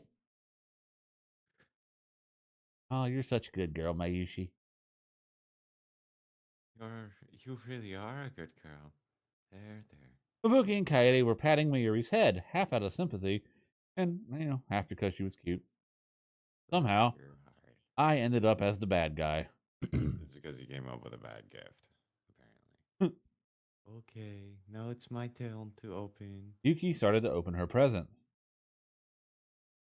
Wow. She took out a cute wooden music box. She opened the lid. There was a little tin figure that danced. Wow, it's so cute. It's wonderful. So romantic. So nice. The girls all seemed really impressed. But, Lukaku's a guy. It definitely looked like something a woman would enjoy receiving. With as many girls as there were coming to this party, it might have been the perfect choice. Wait, maybe I should have brought something like that. Yeah, But- imagine. Then I realized the idea had never occurred to me, so, Whose present could this be? Yeah. Paris, you're making it way too obvious. Oh, Daru reluctantly raised his hand. What? Daru, you're amazing. nice, brother. Everyone, except for Mayuri and Ferris, who knew about it in advance, raised their voices in surprise. And probably bought the gift. This is from you then, Hashida-san? What do you think? Yeah? What'd I say? Yeah. Mayushi and I was the one who told me to get it. It's wonderful. Thank you. I'll treasure these. Yuki held the music box close to her chest. She seemed really happy. And then her expression turned confused as she looked down into the box. Mhm. Then she started to fidget. Excuse me. I need a second. She hurried off towards the washroom, still holding the box. She must have seen Huh. the trick. According to what Mayuri had told me earlier, there was a fake letter from Daru himself taped to the bottom of the box that I'm sure Daru knows nothing about. It was something like a love letter along with an invitation to a movie date. I wondered how she was reacting. Meanwhile, Daru had also opened his own present, and he looked a little bothered. He'd been given Ferris's present. So he opened it, he looked really happy, but now he'd gone completely silent. According to Mayuri, he was going to get a pair of movie tickets. And even though it was a present from Ferris, the tickets came with instructions to use them for a date with Yuki. Ferris responded to Daru's question and gazed with a wink. Good luck, Nya, she seemed to be saying. For her part, Ferris received some kind of strange doll that Maho had brought from the Don Quixote. Lukaku's present was a miniature remote-controlled helicopter that Dr. Leskinen I know those. Yeah. And Dr. Oh, Leskinen goodness. got a set of 12 cute little crayons from Nay. Suzuha's present was a pair of handmade gloves. Yuki had evidently Oh made them my herself. god. One of Yeah, these is not like the yeah, other. for real. She put them on, looking happy and maybe a little lonely, and smiled. And I think I could be wrong on this. I think for the rest of this this route, she's wearing the Oh, gloves, but I could be wrong. that's fun. Well, and how the hell do you like if you made gloves for like I have big hands, you know, like but Right? if you made gloves that fit anyone else in the room, they're probably not going to fit me. That's interesting. Yeah, anyway, whatever. Homemade bespoke gloves. That's great, Susan. Yeah. Wait, what did you get, brother? This. Hmm? Dara realized he'd been set up and was clearly avoiding looking at her. Suzuha seemed to understand and patted him on the back with a gentle expression on her face. Suck it up, nerd. What's wrong with that? Go have a good time. What? It too, Susan? Well, it's frustrating watching you two. But I've never been on a real date. No, we know. Neither is mom, supposedly. What? Really? Yeah. I see. Yuki came back from the bathroom. She seemed to be having trouble walking straight. She sat back on her seat and began to nervously nibble on snacks at the table. And once in a while, she would take a look at Daru. For now, the movie ticket plan seemed to be going well. Staring too much could tip her off. Staring too much could tip her off. I should probably pretend I didn't know anything. Ooh, Maho-san got the music box Miyushi bought. Miri raised her voice when she saw the music box in Maho's hands. It was shaped like a deformed bear, and when you wound it up, its hands and legs would jerk back and forth as it played a tune. It was a very different design than the one Yuki had received. For me to get something as nice as this. Here it is. Go ahead. Go ahead. What kind of music does it play? I want to hear. Yeah, me too. Maho started to wind it up. As she wound it up, Kaede turned off the music in the background. Here we go. Maho took her hand off the winding key, and the mechanical yet gentle sound that was unique to music boxes began to play. The lively atmosphere of the lab was replaced with a feeling of calmness and peace. We listened quietly to the box. Yushi really likes that song. Oh, goodness. Sorry. So do I. Makes you feel all warm, right? I assume it's that same melody. Oh, it might be. No Maybe. idea. Hmm. Yeah, it does. Oh, yeah, you're right. Yep. Oh, I see. This is the song. Suzuha stood up as if she suddenly remembered something. Yuki-san, don't you remember? Huh? What? Yuki was spacing out so hard that she started to panic when Suzuha spoke to her. Been there. Huh? What? Sorry, what? It said, did you want a drink?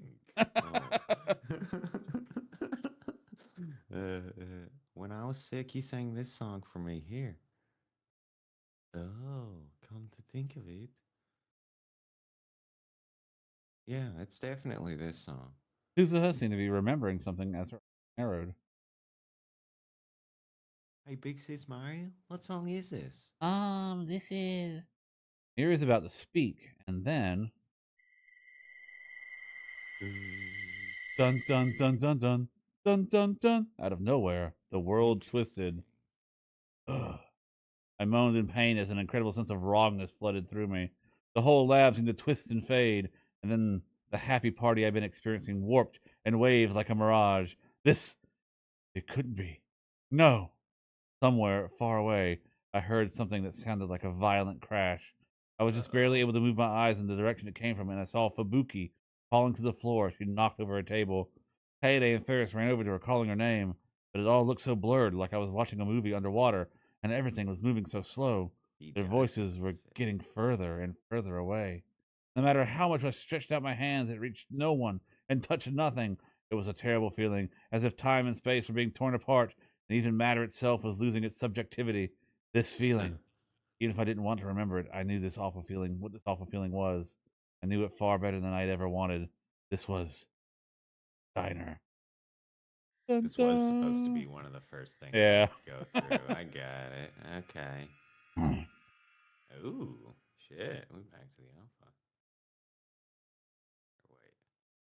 Pandora's box. Oh. I could Yeah. probably do that. I could probably. What's that? I said, yeah, I could probably pause. Yeah. Cool. All right. Good times. Don't know where we're at. Developing. We're moving forward. We are developing. I wonder what this time shift is going to be like. Line shift.